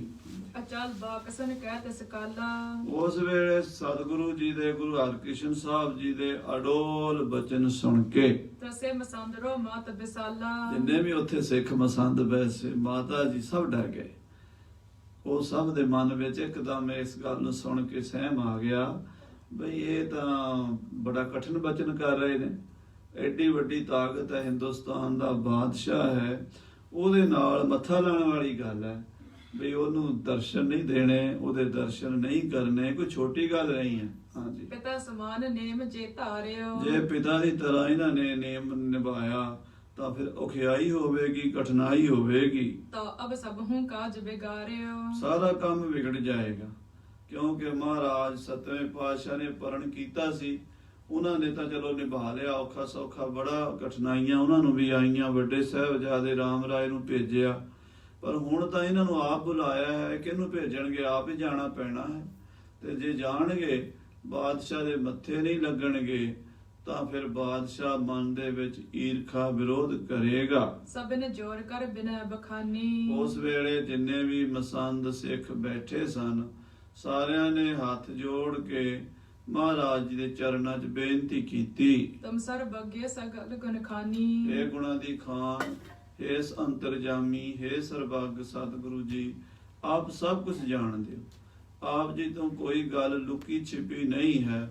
ਘਟ ਘਟ ਕੇ ਅੰਤਰ ਕੀ ਜਾਣਤ, ਭਲੇ ਬੁਰੇ ਕੀ ਪੀਰ ਪਛਾਣਤ। ਆਪ ਸਭ ਦੇ ਹਿਰਦੇ ਦੀ ਜਾਣਨ ਵਾਲੇ ਹੋ। ਜਥਾ ਹੋਏ ਸਭ ਹੂੰ ਕਹਨੀ ਕੀ। ਇਸ ਤਰ੍ਹਾਂ ਮਹਾਰਾਜ ਆਪ ਜੀ ਨੂੰ ਕਰਨਾ ਚਾਹੀਦਾ ਹੈ, ਜਿਹਦੇ ਨਾਲ ਸਾਰਿਆਂ ਦਾ ਭਲਾ ਹੋਵੇ, ਸਭ ਦੇ ਲਈ ਸੁਖਦਾਈ ਹੋਵੇ, ਕਿਸੇ ਨੂੰ ਕੋਈ ਕਠਿਨਾਈ ਕੋਈ ਦੁਸ਼ਵਾਰੀ ਪੇਸ਼ ਨਾ ਆਵੇ। ਬਾਤ ਆਪ ਕੀ ਪਰ ਹੈ ਨ ਫੀਕੀ। ਤੁਹਾਡਾ ਬਚਨ ਵੀ ਰਹਿ ਜਾਵੇ, ਤੁਹਾਡੀ ਗੱਲ ਵੀ ਫਿੱਕੀ ਨਾ ਪਵੇ।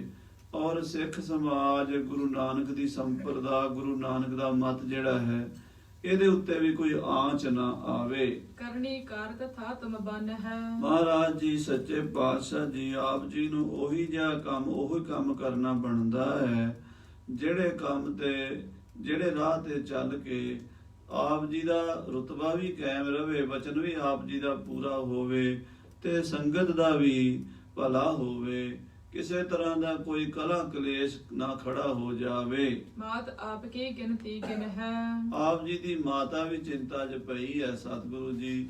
ਮਾਤਾ ਜੀ ਨੂੰ ਫਿਕਰ ਹੈ ਵੀ ਹੁਣ ਕੀ ਬਣੇਗਾ, ਕਿਉਂਕਿ ਸਤਿਗੁਰੂ ਜੀ ਵੀ ਜੋਤੀ ਜੋਤ ਸਮਾ ਚੁੱਕੇ ਹਨ, ਸਤਵੇਂ ਪਾਤਸ਼ਾਹ, ਤੇ ਇਸ ਗੁਰੂ ਨਾਨਕ ਦੇ ਜਹਾਜ਼ ਦੇ ਮਲਾਹ ਹੁਣ ਤੁਸੀਂ ਹੋ। ਤੁਹਾਡੇ ਤੋਂ ਬਿਨਾਂ ਸਾਨੂੰ ਹੋਰ ਕੁਝ ਸੁਝਦਾ ਨਹੀਂ ਹੈ। ਕਰੀਏ ਸਭ ਕੋ ਸੁਖ ਉਪਜਾਵਨ। ਆਪ ਜੀ ਹੀ ਹੁਣ ਇਸ ਬੇੜੇ ਨੂੰ ਬੰਨੇ ਲਾਓ, ਸਾਰਿਆਂ ਦੇ ਲਈ ਸੁਖਦਾਈ ਜਿਹੜਾ ਕਾਰਜ ਹੋਵੇ ਉਹ ਕਿਰਪਾ ਕਰਕੇ ਕਰੋ ਆਪ ਜੀ। ਇਮ ਇੱਛਾ ਕੋ ਠਠ ਉਪਜਾਵਨ। ਇਹ ਸਾਰਿਆਂ ਦੀ ਇੱਛਾ ਹੈ ਮਹਾਰਾਜ, ਬਈ ਆਪ ਜੀ ਕੋਈ ਐਸਾ ਫੈਸਲਾ ਲਵੋ ਜਿਹਦੇ ਨਾਲ ਸੱਪ ਵੀ ਮਰ ਜਾਵੇ ਤੇ ਲਾਠੀ ਵੀ ਬਚ ਜਾਵੇ, ਕੋਈ ਨੁਕਸਾਨ ਨਾ ਹੋਵੇ। ਜੇ ਨਾ ਕਰੋਗੇ ਦਿੱਲੀ ਜਾਣਾ। ਜੇ ਮਹਾਰਾਜ ਆਪ ਦਿੱਲੀ ਨਾ ਜਾਓਗੇ, ਭਾਵ ਜੇ ਆਪਣੇ ਪਰਨ ਤੇ ਪੱਕੇ ਰਹਿ ਕੇ ਤੁਸੀਂ ਇਹ ਕਹੋਗੇ ਵੀ ਅਸੀਂ ਦਿੱਲੀ ਨਹੀਂ ਜਾਣਾ, ਬਾਦੀ ਨੌ ਰੰਗ ਦੁਸ਼ਟ ਮਹਾਨਾ। ਤਾਂ ਔਰੰਗਜ਼ੇਬ ਬੜਾ ਝਗੜਾਲੂ ਹੈ, ਬਾਦ ਵਿਵਾਦ ਕਰਨ ਵਾਲਾ ਹੈ, ਦੁਸ਼ਟ ਆਤਮਾ, ਪਾਪੀ ਆਤਮਾ ਹੈ। ਬਿਗੜ ਪਰ ਹੈਗੋ ਕਰਹਿ ਕਚਾਲੀ। ਉਹ ਆਪ ਜੀ ਦੇ ਨਾਲ ਵਿਗਾੜ ਪਾਵੇਗਾ, ਕੋਈ ਭੈੜੀ ਚਾਲ, ਕੁਝ ਚਾਲ ਚੱਲੇਗਾ, ਜਿਸ ਕਰਕੇ ਸਤਿਗੁਰੂ ਜੀ ਕੋਈ ਨੁਕਸਾਨ ਹੋਣ ਦਾ ਖਤਰਾ ਹੈ। ਇਹਾ ਪਠਾਵਹਿ ਸੈਨ ਵਿਸਾਲੀ। ਇੱਥੇ ਕੋਈ ਫੌਜ ਭੇਜ ਦੇਵੇਗਾ ਬਾਦਸ਼ਾਹ, ਤੇ ਫੌਜ ਜਦੋਂ ਆਵੇਗੀ ਉਹਦੇ ਨਾਲ ਫਿਰ ਨੁਕਸਾਨ ਹੋਣ ਦਾ ਡਰ ਹੈ। ਪਰਹਿ ਵਿਰੋਧ ਲੜਨ ਕਹ ਭਾਰੀ। ਜੇ ਲੜਾਈ ਵੀ ਕਰਾਂਗੇ, ਫੌਜ ਆਪਣੀ ਸਿੱਖਾਂ ਦੀ ਲੜੇਗੀ ਵੀ, ਤਾਂ ਵੀ ਮਹਾਰਾਜ ਨੁਕਸਾਨ ਦਾ ਖਤਰਾ ਹੈ, ਕਿਉਂਕਿ ਬਾਦਸ਼ਾਹ ਦੀ ਫੌਜਾਂ ਦੇ ਸਾਹਮਣੇ ਸਾਡੀਆਂ ਫੌਜਾਂ ਦੀ ਗਿਣਤੀ ਬਹੁਤ ਨਾਮਾਤਰ ਹੈ। ਇਹ ਵੀ ਵਿਚਾਰਨ ਕਰਨਾ ਚਾਹੀਦਾ ਹੈ, ਤੇ ਲੜਾਈ ਬਿਨਾਂ ਮਤਲਬ ਦੇ ਕਰਨੀ ਵੀ ਨਹੀਂ ਚਾਹੀਦੀ। ਜੇ ਕੋਈ ਦੇਖੀਏ ਵੀ ਸਰਦਾ ਹੀ ਨਹੀਂ, ਫੇਰ ਲੜਾਈ ਹੁੰਦੀ ਹੈ, ਤੇ ਜੇ ਵੀ ਐਵੇਂ ਹੀ ਆਪਾਂ ਲੜਾਈ ਛੇੜਦੇ ਹਾਂ ਤੇ ਉਹਦਾ ਕੋਈ ਨੁਕਸਾਨ ਹੁੰਦਾ ਸਿੱਖ ਪੰਥ ਨੂੰ, ਉਹਦੇ ਬਾਰੇ ਮਹਾਰਾਜ ਜੀ ਆਪ ਜੀ ਵਿਚਾਰ ਕਰਕੇ ਦੱਸੋ। ਨਹਿ ਠਹਰਿਓ ਕਿਮ ਜਾਏ ਅਗਾਰੀ। ਕਿਉਂਕਿ ਉਸ ਤੁਰਕ ਬਾਦਸ਼ਾਹ ਕੋਲ 22 ਲੱਖ ਘੋੜਸਵਾਰ, ਹਾਥੀ, ਘੋੜੇ, ਊਂਠ ਤੇ ਕਿਲਿਆਂ ਦਾ ਕੋਈ ਅੰਤ ਨਹੀਂ। ਸਾਰੇ ਹਿੰਦੁਸਤਾਨ ਦੇ 22 ਸੂਬਿਆਂ ਦਾ ਉਹ ਮਾਲਕ ਹੈ, ਤੇ ਸਾਡੇ ਕੋਲ ਤਾਂ ਉਹਦੇ ਸਾਹਮਣੇ ਤਾਕਤ ਬਿਲਕੁਲ ਨਾ ਮਾਤਰ ਹੈ। ਥੋੜੇ ਜਿਹੇ 2200 ਘੋੜਸਵਾਰ ਹਨ, ਤੇ ਉਹ ਵੀ ਸਤਿਗੁਰੂ ਛੇਵੇਂ ਪਾਤਸ਼ਾਹ ਜੀ ਦੀ ਫੌਜ ਰੱਖੀ ਹੋਈ ਹੈ, ਤੇ ਉਹਨਾਂ ਦੇ ਸਮੇਂ ਦਾ ਬੜੇ ਬੜੇ ਜੰਗੀ ਜਰਨੈਲ ਫੌਜ ਦੀ ਕਮਾਨ ਸੰਭਾਲਦੇ ਸਨ। ਹੁਣ ਜੇ ਅਸੀਂ ਲੜਾਂਗੇ ਤਾਂ ਉਨੀ ਤਿਆਰੀ ਨਾਲ ਨਹੀਂ ਲੜ ਸਕਾਂਗੇ, ਜਿਹੜੀ ਤਿਆਰੀ ਮਹਾਰਾਜ ਛੇਵੇਂ ਪਾਤਸ਼ਾਹ ਜੀ ਦੀ ਹੁੰਦੀ ਸੀ। ਹਾਂਜੀ, ਸਭ ਦੇਸ਼ਨ ਮਹਾਰਾਜ ਤਸੀ ਕੋ। ਔਰੰਗਜ਼ੇਬ ਦਾ ਸਾਰੇ ਮੁਲਕਾਂ ਤੇ ਰਾਜ ਹੈ, ਸਾਰੇ ਹਿੰਦੁਸਤਾਨ ਤੇ ਡੰਕਾ ਵੱਜਦਾ ਹੈ। ਰਹਿਨ ਦੇਤ ਆਕੀ ਨ ਕਿਸੀ ਕੋ। ਉਹ ਕਿਸੇ ਨੂੰ ਆਪਣੇ ਸਾਹਮਣੇ ਆਕੀ ਰਹਿਣ ਨਹੀਂ ਦਿੰਦਾ।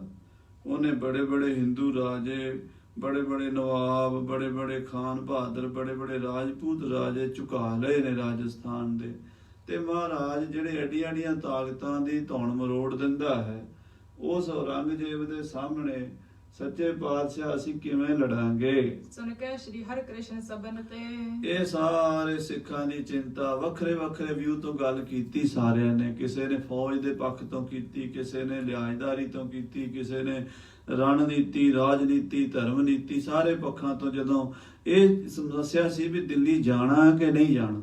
ਜੇ ਨਹੀਂ ਜਾਣਾ ਤੇ ਫਿਰ ਨੁਕਸਾਨ ਵੀ ਬੜਾ, ਜੇ ਜਾਂਦੇ ਆ ਤਾਂ ਕੀ ਨੁਕਸਾਨ ਹੈ, ਨਾ ਜਾਂਦੇ ਆ ਤਾਂ ਕੀ ਨੁਕਸਾਨ ਹੈ। ਇਹ ਸਾਰੀਆਂ ਗੱਲਾਂ ਵਿਚਾਰੀਆਂ ਜਾ ਰਹੀਆਂ ਸੀ। ਸਤਿਗੁਰੂ ਸਾਰੇ ਸਿੱਖਾਂ ਦੀ ਸੁਣ ਕੇ ਧੀਰਜ ਕੇ ਸਮੇਤ ਬਚਪਨ ਤੇ ਬੜੇ ਹੌਸਲੇ ਨਾਲ, ਬੜੀ ਧੀਰਜ ਨਾਲ ਸਤਿਗੁਰੂ ਮਹਾਰਾਜ ਜੀ ਬੋਲੇ ਹਨ। ਸ਼੍ਰੀ ਨਾਨਕ ਜੀ ਨੀ ਕੀ ਕਰ ਹੈ। ਦੇਖੋ ਭਾਈ ਸਿੱਖੋ, ਜੋ ਕੁਝ ਵੀ ਕਰਨਾ ਹੈ ਉਹ ਮਹਾਰਾਜ ਸ੍ਰੀ ਗੁਰੂ ਨਾਨਕ ਦੇਵ ਜੀ ਨੇ ਕਰਨਾ ਹੈ। ਜੋ ਉਹਨਾਂ ਦਾ ਹੁਕਮ ਆਣਾ ਹੈ ਉਹ ਵਰਤਣਾ ਹੈ। ਉਹਨਾਂ ਦੀ ਰਜ਼ਾ ਤੋਂ ਬਿਨਾਂ ਪੱਤਾ ਵੀ ਨਹੀਂ ਹਿੱਲ ਸਕਦਾ। ਸਕਲ ਰੀਤ ਕੇ ਕਾਜ ਸਦਰ ਹੈ। ਉਹ ਆਪ ਹੀ ਵਿੱਚ ਖਲੋ ਜਾਣਗੇ ਤੇ ਸਭ ਤਰ੍ਹਾਂ ਦੇ ਕਾਰਜ ਗੁਰੂ ਨਾਨਕ ਦੇਵ ਜੀ ਸੁਧਾਰ ਦੇਣਗੇ। ਇਮ ਕਹਿ ਉੱਠ ਕਰ ਬਾਹਰ ਆਏ। ਇਸ ਤਰ੍ਹਾਂ ਕਹਿ ਕੇ ਉੱਠ ਕੇ ਮਹਾਰਾਜ 8ਵੇਂ ਪਾਤਸ਼ਾਹ ਜੀ ਬਾਹਰ ਆ ਗਏ। ਕੋਈ ਬਹੁਤੀਆਂ ਲੰਮੀਆਂ ਚੌੜੀਆਂ ਗੱਲਾਂ ਨਹੀਂ ਕੀਤੀਆਂ, ਬਸ ਇਹ ਕਿਹਾ ਵੀ ਹੁਕਮੇ ਅੰਦਰ ਸਭ ਕੋ ਬਾਹਰ ਹੁਕਮ ਨਾ ਕੋਏ। ਜੋ ਵੀ ਗੁਰੂ ਨਾਨਕ ਦੇ ਹੁਕਮ ਚ ਹੋਣਾ ਹੋ ਜਾਣਾ। ਤੁਸੀਂ ਇਸ ਗੱਲ ਦੀ ਕਿਉਂ ਚਿੰਤਾ ਕਰਦੇ ਹੋ ਵੀ ਕੀ ਹੋਵੇਗਾ, ਕਿਵੇਂ ਹੋਵੇਗਾ, ਇਹ ਨਾ ਸੋਚੋ। ਜਹਦਰ ਸਹ ਸੰਗਤ ਸਮੁਦਾਏ। ਜਿੱਥੇ ਸੰਗਤ ਦਾ ਦੀਵਾਨ ਲੱਗਾ ਹੋਇਆ ਸੀ, ਸੰਗਤ ਮਹਾਰਾਜ ਨੂੰ ਉਡੀਕ ਰਹੀ ਸੀ, ਉਥੇ ਤਖਤ ਕੋਟ ਸਾਹਿਬ ਵਾਲੀ ਥਾਂ ਤੇ ਸਾਰੇ ਆ ਗਏ ਹਨ। ਜੈ ਸਿੰਘ ਨਿਰਪ ਕੋ ਦੂਤ ਹਕਾਰਿਓ। ਰਾਜਾ ਜੈ ਸਿੰਘ ਦੇ ਦੂਤ ਨੂੰ ਮਹਾਰਾਜ ਨੇ ਦਰਬਾਰ 'ਚ ਸੱਦਾ ਭੇਜਿਆ ਵੀ ਦਰਬਾਰ ਲੱਗ ਗਿਆ, ਗੁਰੂ ਸਾਹਿਬ ਜੀ ਦੀਵਾਨ 'ਚ ਆ ਗਏ ਨੇ। ਰਾਜੇ ਦੇ ਦੂਤ ਨੂੰ ਕਹੋ ਵੀ ਆ ਕੇ ਦਰਸ਼ਨ ਕਰ ਲਵੇ। ਸਾਦਰ ਸਭਾ ਮਚਾਰ ਬਿਠਾਰਿਓ। ਜਦੋਂ ਦੂਤ ਆਇਆ ਉਹਨੇ ਆ ਕੇ ਮਹਾਰਾਜ ਦਾ ਮੱਥਾ ਟੇਕਿਆ ਤੇ ਉਹਨੂੰ ਬੜੇ ਸਤਿਕਾਰ ਨਾਲ ਬਿਠਾਇਆ ਗਿਆ। ਕਹਿਓ ਤਾਹਿ ਸੋ ਹਮ ਪ੍ਰਣ ਏਹੀ। ਤੇ ਉਸ ਦੂਤ ਨੂੰ ਸਾਫ਼ ਸ਼ਬਦਾਂ ਵਿੱਚ ਮਹਾਰਾਜ ਇਉਂ ਬੋਲੇ, ਦਰਸ਼ਨ ਦੇਹ ਤੁਰਕ ਨਹਲੇਹੀ। ਦੇਖੋ ਪ੍ਰਧਾਨ ਜੀ, ਤੁਹਾਡੇ ਰਾਜੇ ਨੇ ਸਾਨੂੰ ਸੱਦਿਆ ਹੈ, ਪਰ ਅਸੀਂ ਦਿੱਲੀ ਜਾ ਕੇ ਔਰੰਗਜ਼ੇਬ ਨੂੰ ਨਹੀਂ ਮਿਲਣਾ। ਨਾ ਉਹਦੇ ਦਰਸ਼ਨ ਕਰਨੇ ਨੇ, ਨਾ ਉਹਨੂੰ ਆਪਣੇ ਦਰਸ਼ਨ ਦੇਣੇ ਹਨ। ਕੌਣ ਕਾਜ ਹੈ ਸਾਥ ਹਮਾਰੇ। ਉਹਨੂੰ ਸਾਡੇ ਨਾਲ ਕੰਮ ਕੀ ਹੈ? ਕਿਉਂਕਿ ਸਾਡਾ ਫਕੀਰਾਂ ਦਾ ਰਸਤਾ ਵੱਖਰਾ ਹੈ, ਰਾਜਿਆਂ ਦਾ ਰਸਤਾ ਵੱਖਰਾ ਹੈ। ਜੇ ਰਾਜਿਆਂ ਦਾ ਤੇ ਫਕੀਰਾਂ ਦਾ ਮੇਲ ਕਰੀਏ ਹੁੰਦਾ ਨਹੀਂ। ਬਾਣੀ 'ਚ ਵੀ ਆਉਂਦਾ, ਭਗਤਾਂ ਤੇ ਸੰਸਾਰੀਆਂ ਜੋੜ ਕਦੇ ਨਾ ਆਇਆ। ਭਗਤਾਂ ਦਾ ਤੇ ਸੰਸਾਰੀਆਂ ਦਾ ਆਪਸ 'ਚ ਮੇਲ ਨਹੀਂ ਹੁੰਦਾ। ਉਹ ਸਾਨੂੰ ਕਿਉਂ ਬੁਲਾ ਰਿਹਾ ਹੈ? ਉਹਦਾ ਸਾਡਾ ਕੀ ਵਾਸਤਾ ਹੈ? ਜਿਸ ਤੇ ਪਠ ਕਰ ਦੂਤ ਹਕਾਰੇ। ਜੋ ਸਾਨੂੰ ਦੂਤ ਭੇਜ ਕੇ ਦਿੱਲੀ ਸੱਦ ਰਿਹਾ ਬਾਦਸ਼ਾਹ ਜਾਂ ਰਾਜਾ ਜੈ ਸਿੰਘ, ਤੁਸੀਂ ਆਏ ਹੋ ਪ੍ਰਧਾਨ ਜੀ, ਇਹ ਦੱਸੋ ਵੀ ਸਾਨੂੰ ਦਿੱਲੀ ਬੁਲਾਉਣ ਦਾ ਪ੍ਰਯੋਜਨ ਕੀ ਹੈ ਉਹਨਾਂ ਦਾ? ਪਿਤਾ ਹਮਾਰੇ ਕੀ ਜਮਰੀਤ। ਜੋ ਸਾਡੇ ਪਿਤਾ ਜੀ ਸਤਿਗੁਰੂ 7ਵੇਂ ਪਾਤਸ਼ਾਹ ਜੀ ਗੁਰੂ ਹਰਿਰਾਏ ਸਾਹਿਬ ਦੀ ਮਰਜ਼ਾਦਾ ਸੀ, ਹੈ ਸੋ ਸਹੀ ਨਾ ਹੋਆ ਵਿਪਰੀਤ। ਉਹ ਸਹੀ ਹੈ, ਉਹਦੇ ਤੋਂ ਅਸੀਂ ਬਦਲ ਨਹੀਂ ਸਕਦੇ। ਉਹਨਾਂ ਦਾ ਹੁਕਮ ਸੀ ਵੀ ਅਸੀਂ ਮਲੇਸ਼ ਨੂੰ ਦਰਸ਼ਨ ਨਹੀਂ ਦੇਣੇ, ਸੋ ਅਸੀਂ ਵੀ ਉਹਨਾਂ ਦੇ ਪਦ ਚੰਨਾਂ ਤੇ ਚੱਲਣਾ ਹੈ। ਅਸੀਂ ਵੀ ਔਰੰਗੇ ਦੇ ਮੱਥੇ ਨਹੀਂ ਲੱਗਣਾ ਤੇ ਔਰੰਗੇ ਦੇ ਦਰਸ਼ਨ ਨਹੀਂ ਕਰਨੇ। ਅੰਤ ਪਰਿਅੰਤ ਨਿਭਾਹਿਓ ਨੇਮ। ਪਿਤਾ ਜੀ ਨੇ ਅਖੀਰਲੇ ਸਵਾਸ ਤੱਕ ਆਪਣਾ ਨੇਮ ਨਿਭਾ ਦਿੱਤਾ ਹੈ। ਤੈਸੇ ਹਮ ਕਰ ਹੈ ਸਹ ਪ੍ਰੇਮ। ਅਸੀਂ ਵੀ ਉਹਨਾਂ ਦੇ ਪੁੱਤਰ ਹਾਂ ਤੇ ਆਪਣੇ ਸਤਿਗੁਰੂ ਪਿਤਾ ਦੇ ਮੁਤਾਬਕ ਅਸੀਂ ਵੀ ਆਪਣਾ ਨਿਯਮ ਨਿਭਾਵਾਂਗੇ। ਗੁਰ ਕਰ ਤੇ ਅਜ਼ਮਤ ਚਾਹ ਚਾਹੂ। ਗੁਰੂ ਘਰ ਤੋਂ ਬਾਦਸ਼ਾਹ ਕਰਾਮਾਤਾਂ ਵੇਖਣੀਆਂ ਚਾਹੁੰਦਾ, ਗੁਰੂ ਘਰ ਦੀਆਂ ਸ਼ਕਤੀਆਂ ਵੇਖਣੀਆਂ ਚਾਹੁੰਦਾ ਔਰੰਗਜ਼ੇਬ। ਤੇ ਸਿਹਤ ਗਇਓ ਪ੍ਰਾਤ ਪਰਮਾਹੂ। ਉਹਦੇ ਵਾਸਤੇ ਸਾਡੇ ਵੱਡੇ ਵੀਰ ਜੀ ਗਏ ਹੋਏ ਨੇ, ਕਰਾਮਾਤਾਂ ਹੀ ਦਿਖਾਈਆਂ ਉਹਨਾਂ ਨੇ ਬਾਦਸ਼ਾਹ ਨੂੰ। ਬਾਬਾ ਰਾਮ ਰਾਏ ਜੀ ਨੇ ਕੋਈ ਕਸਰ ਛੱਡੀ ਹੈ? ਹਰ ਚੀਜ਼ ਉਹਨਾਂ ਨੂੰ ਪ੍ਰਗਟ ਕਰਕੇ ਹੱਥੇ ਔਲੇ ਦੀ ਤਰ੍ਹਾਂ ਦਿਖਾ ਦਿੱਤੀ ਹੈ। ਉਹ ਕਰਾਮਾਤਾਂ ਸਾਡੀਆਂ ਹੀ ਨੇ, ਸਾਡੇ ਪਿਤਾ ਜੀ ਦੀਆਂ ਨੇ। ਜੇ ਉਹਨੇ ਗੁਰੂ ਘਰ ਦੀ ਕਰਾਮਾਤ ਵੇਖ ਲਈ ਹੈ ਤਾਂ ਹੋਰ ਕੀ ਵੇਖਣਾ ਚਾਹੁੰਦਾ ਹੈ? ਜਿਮ ਜਿਮ ਨੌਰੰਗ ਚਾਹਤ ਦੇਖਾ। ਜਿਵੇਂ ਔਰੰਗਜ਼ੇਬ ਦੇਖਣੀ ਚਾਹੁੰਦਾ ਉਦਾਂ ਹੀ ਦਿਖਾਈ ਹੈ ਸਾਡੇ ਭਰਾ ਨੇ। ਹਾਂਜੀ, ਕਰਾਮਾਤ ਤੇ ਮਕੀਨ ਵਿਸ਼ੇਖਾ। ਸਾਡੇ ਭਰਾਤਾ ਜੀ ਨੇ ਸਭ ਕੁਝ ਕਰਕੇ ਦਿਖਾ ਦਿੱਤਾ ਹੈ। ਜੋ ਨਹੀਂ ਹੋ ਸਕਦਾ, ਦੁਨੀਆ ਤੇ ਕੋਈ ਨਹੀਂ ਕਰ ਸਕਦਾ, ਉਹ ਕੰਮ ਬਾਬਾ ਰਾਮ ਰਾਏ ਜੀ ਨੇ ਕਰਕੇ ਵਿਖਾਏ ਹਨ। ਅਬਲਗ ਨਿਕਟ ਸ਼ਾਹ ਹੋ ਕੇ ਰਹਿ। ਤੇ ਬਾਬਾ ਜੀ ਸਾਡੇ ਭਰਾਤਾ ਜੀ ਉੱਥੇ ਹੀ ਬੈਠੇ, ਹੁਣ ਕਿਹੜਾ ਆ ਗਏ ਨੇ? ਹੋਰ ਕੁਝ ਦੇਖਣਾ ਹੋਰ ਦੇਖੀ ਜਾਓ। ਜੇ ਨਹੀਂ ਰੱਜਿਆ ਔਰੰਗਜ਼ੇਬ ਕਰਾਮਾਤਾਂ ਦੇਖਣ ਤੋਂ ਤਾਂ ਭਰਾ ਜੀ ਨੂੰ ਆਖੋ ਹੋਰ ਦਿਖਾ ਦੇਣਗੇ। ਕਹਿ ਅਵਲੋਕਹ ਜਿਮ ਔਰ ਚਾਹ। ਜੋ ਦੇਖਣਾ ਚਾਹੁੰਦਾ ਬਾਦਸ਼ਾਹ ਸਾਡੇ ਵੱਡੇ ਵੀਰ ਜੀ ਨੂੰ ਬੇਨਤੀ ਕਰੇ, ਉਹ ਕਰਾਮਾਤਾਂ ਦਿਖਾਈ ਜਾਣਗੇ। ਉਹਨਾਂ ਦਾ ਕੰਮ ਹੀ, ਉਹਨਾਂ ਦੀ ਡਿਊਟੀ ਲੱਗੀ ਹੈ। ਮਹਾਰਾਜ ਸੱਚੇ ਪਾਤਸ਼ਾਹ ਨੇ, ਪਿਤਾ ਜੀ ਨੇ ਸਾਰੀਆਂ ਪਾਵਰਾਂ ਦੇ ਕੇ ਭੇਜਿਆ ਉਹਨਾਂ ਨੂੰ, ਕਰਾਮਾਤਾਂ ਦਿਖਾਣ ਹੀ ਭੇਜਿਆ, ਤੇ ਦਿਖਾਈ ਜਾਣ ਤੇ ਦੇਖੀ ਜਾਵੇ ਬਾਦਸ਼ਾਹ, ਸਾਡੀਆਂ ਹੀ ਨੇ। ਹਾਂਜੀ, ਬਿਨਾ ਕਾਜ ਤੇ ਗਮਨ ਹਮਾਰਾ। ਬਿਨਾ ਮਤਲਬ ਦੇ ਸਾਨੂੰ ਬੁਲਾਇਆ। ਸਾਡਾ ਦਿੱਲੀ ਜਾਣ ਦਾ ਕੋਈ ਕੰਮ ਨਹੀਂ ਹੈ। ਜੇ ਅਸੀਂ ਕਰਾਮਾਤ ਦਿਖਾਣੀ ਨਹੀਂ, ਉਹਦੇ ਮੱਥੇ ਲੱਗਣਾ ਨਹੀਂ, ਫਿਰ ਉਹ ਸਾਡੇ ਕੋਲੋਂ ਕੀ ਭਾਲਦਾ ਹੈ? ਕਿਮ ਹੋ ਵਹਿ ਨਿਜਰ ਦੇ ਵਿਚਾਰੋ। ਉਹਨੂੰ ਪੁੱਛੋ ਵੀ ਸਾਡਾ ਉਹਦਾ ਕੀ ਮਤਲਬ ਹੈ, ਕੀ ਆਪਸ ਵਿੱਚ ਸੰਬੰਧ ਹੈ। ਇਹ ਤੁਸੀਂ ਵੀ ਪ੍ਰਧਾਨ ਜੀ ਸਿਆਣੇ ਵਿਚਾਰ ਕਰਕੇ ਦੇਖੋ ਵੀ ਜੇ ਤਾਂ ਕਰਾਮਾਤ ਦੇਖਣ ਦਾ ਮਸਲਾ ਹੈ, ਉਹ ਤਾਂ ਸਾਡੇ ਭਰਾ ਜੀ ਨੇ ਦਿਖਾਈਆਂ ਨੇ ਤੇ ਦਿਖਾ ਰਹੇ ਨੇ, ਤੇ ਅੱਗੇ ਵੀ ਦਿਖਾਈ ਜਾਣਗੇ। ਜੇ ਸਾਨੂੰ ਮਿਲਣਾ, ਉਹਦੇ ਵਿੱਚ ਕੋਈ ਮਕਸਦ ਕੋਈ ਨਹੀਂ ਹੈ। ਸਾਡਾ ਦਿੱਲੀ ਜਾਣ ਦਾ ਕੋਈ ਪਰਪਸ ਨਹੀਂ ਬਣਦਾ। ਕਿਉਂ ਜਾਈਏ ਅਸੀਂ ਦਿੱਲੀ? ਬਾਕ ਸਨੇ ਸ਼੍ਰੀ ਸਤਿਗੁਰ ਕੇਰੇ। ਜਦੋਂ ਇਹ ਬਚਨ ਮਹਾਰਾਜ ਜੀ ਨੇ ਕੀਤੇ, ਪ੍ਰਧਾਨ ਸੁਣ ਕੇ ਹੈਰਾਨ ਹੋ ਗਿਆ। ਨਿਰਪ ਮੰਤਰੀ ਬੋਲਿਓ ਤਿਸ ਬੇਰੇ। ਤੇ ਫਿਰ ਉਹ ਮੰਤਰੀ ਸਿਆਣਾ ਹੱਥ ਜੋੜ ਕੇ ਬੋਲਿਆ, ਕਰ ਜੋਰਤ ਬਹੁ ਕਰਤ ਨੇ ਹੋਰਨ। ਹੱਥ ਜੋੜ ਕੇ ਬੜੀ ਨਿਮਰਤਾ ਨਾਲ, ਕਿਉਂਕਿ ਉਹ ਮੰਤਰੀ ਬੜਾ ਸਿਆਣਾ ਬਜ਼ੁਰਗ ਸੀਗਾ। ਰਾਜਾ ਜੈ ਸਿੰਘ ਦਾ ਖਾਨਦਾਨੀ ਪਰਿਵਾਰਿਕ ਮੰਤਰੀ ਸੀ। ਇਹਨਾਂ ਰਾਜਪੂਤ ਰਾਜਿਆਂ ਦੇ ਰਾਜਸਥਾਨ ਵਿੱਚ ਰਾਜੇ ਦਾ ਵੀ ਅੰਸ਼-ਬੰਸ਼ ਚੱਲਦਾ, ਅੱਗੇ ਮੰਤਰੀ ਦਾ ਵੀ ਚੱਲਦਾ। ਮੰਤਰੀ ਦਾ ਪੁੱਤਰ ਮੰਤਰੀ, ਰਾਜੇ ਦਾ ਪੁੱਤਰ ਰਾਜਾ ਬਣਦਾ, ਸੈਨਾਪਤੀ ਦਾ ਪੁੱਤਰ ਸੈਨਾਪਤੀ। ਕਿਉਂ ਕਿ ਉਹਨਾਂ ਨੂੰ ਟ੍ਰੇਨਿੰਗ ਬਾਹਰੋਂ ਨਹੀਂ ਦੇਣੀ ਪੈਂਦੀ, ਘਰ ਦੇ ਵਿੱਚ ਹੀ ਸਾਰੀ ਵਿਦਿਆ ਪੜ੍ਹਾਈ ਹੁੰਦੀ ਹੈ। ਸੋ ਉਹ ਮੰਤਰੀ ਬੜਾ ਸਿਆਣਾ ਸਮਝਦਾਰ ਹੱਥ ਜੋੜ ਕੇ ਬੇਨਤੀ ਕਰਨ ਲੱਗਾ, ਸੁਨਹੁ ਪ੍ਰਭੂ ਤੁਮ ਕੋ ਕੁਛ ਲੋਰ ਨਾ। ਮਹਾਰਾਜ ਜੀ ਸੱਚੇ ਪਾਤਸ਼ਾਹ ਜੀ, ਆਪ ਜੀ ਨੂੰ ਕੋਈ ਲੋੜ ਨਹੀਂ ਹੈ। ਆਪ ਜੀ ਨੂੰ ਦਿੱਲੀ ਜਾਣ ਦਾ ਕੋਈ ਚਾਹ ਨਹੀਂ ਹੈ। ਸਭ ਜਗ ਮੰਗਤ ਕੇ ਤੁਮ ਦਾਤਾ। ਕਿਉਂਕਿ ਇਹ ਸਾਰੀ ਦੁਨੀਆ ਮੰਗਤੀ ਹੈ ਤੇ ਤੁਸੀਂ ਇੱਕੋ ਹੀ ਦਾਤੇ ਹੋ। ਸਭਨਾ ਜੀਆਂ ਦਾ ਇੱਕ ਦਾਤਾ, ਸੋ ਮੈਂ ਵਿਸਰ ਨਾ ਜਾਈ। ਹਾਂਜੀ, ਕਰਾਮਾਤ ਕੋ ਕਰ ਬਖਿਆਤਾ। ਤੇ ਤੁਸੀਂ ਕਰਾਮਾਤਾਂ ਸ਼ਕਤੀਆਂ ਦੇ ਘਰ ਹੋ, ਖਜ਼ਾਨੇ ਹੋ। ਤੀਨ ਲੋਕ ਤੁਮਰੇ ਬਸ ਅਹ। ਤਿੰਨਾਂ ਲੋਕਾਂ ਦੇ ਤੁਸੀਂ ਮਾਲਕ ਹੋ। ਤਿੰਨੇ ਲੋਕ ਤ੍ਰਿਲੋਕੀ ਤੁਹਾਡੇ ਕੰਟਰੋਲ ਵਿੱਚ ਹੈ ਗੁਰੂ ਜੀ। ਪ੍ਰੇਮੀ ਕੇ ਬਸ ਰਾਵਰ ਰਹਿ। ਆਪ ਜੀ ਪ੍ਰੇਮੀਆਂ ਦੇ ਵਸ ਰਹਿੰਦੇ ਹੋ। ਜਿਨ੍ਹਾਂ ਨੇ ਆਪ ਜੀ ਨਾਲ ਪ੍ਰੇਮ ਕੀਤਾ ਹੈ, ਉਹ ਆਪ ਜੀ ਨੂੰ ਕਾਬੂ ਕਰਕੇ ਰੱਖਦੇ ਹਨ। ਹੋਰ ਤੁਹਾਨੂੰ ਕੋਈ ਕਾਬੂ ਨਹੀਂ ਕਰ ਸਕਦਾ। ਰੱਬ ਭਗਤਾਂ ਨੇ ਵਸ ਕੀਤਾ ਪ੍ਰੇਮ ਦੀਆਂ ਪਾ ਕੇ ਡੋਰਾਂ। ਪ੍ਰੇਮ ਦੀਆਂ ਡੋਰਾਂ ਜਿਨ੍ਹਾਂ ਨੇ ਪਾਈਆਂ, ਉਹਨਾਂ ਦੇ ਤੁਸੀਂ ਕਾਬੂ ਹੋ। ਇਹ ਅਸੀਂ ਸਮਝਦੇ ਹਾਂ ਕਿ ਤੁਹਾਡੇ ਵਰਗੇ ਗੁਰੂਆਂ ਨੂੰ ਕੋਈ ਪੈਸੇ ਵਾਲਾ ਰਾਜਾ ਮਹਾਰਾਜਾ ਕਿਸੇ ਤਰ੍ਹਾਂ ਵੀ ਆਪਣੇ ਕਾਬੂ ਨਹੀਂ ਕਰ ਸਕਦਾ। ਜਾਂ ਤੇ ਨਿਰਪਜਾ ਸਿੰਘ ਸਵਾਈ। ਰਾਜਾ ਜੈ ਸਿੰਘ ਜਿਹੜਾ ਹੈ ਉਹ ਪ੍ਰੇਮੀ ਹੈ, ਉਹ ਸ਼ਰਧਾਲੂ ਹੈ, ਉਹ ਅੰਮ੍ਰਿਤ ਵੇਲੇ ਉੱਠਦਾ ਹੈ, ਪੂਜਾ ਪਾਠ ਨਿਤਨੇਮ ਜੋ ਉਹਨੂੰ ਪ੍ਰਮਾਤਮਾ ਨੇ ਬਖਸ਼ਿਆ ਹੋਇਆ ਉਹ ਕਰਦਾ ਹੈ।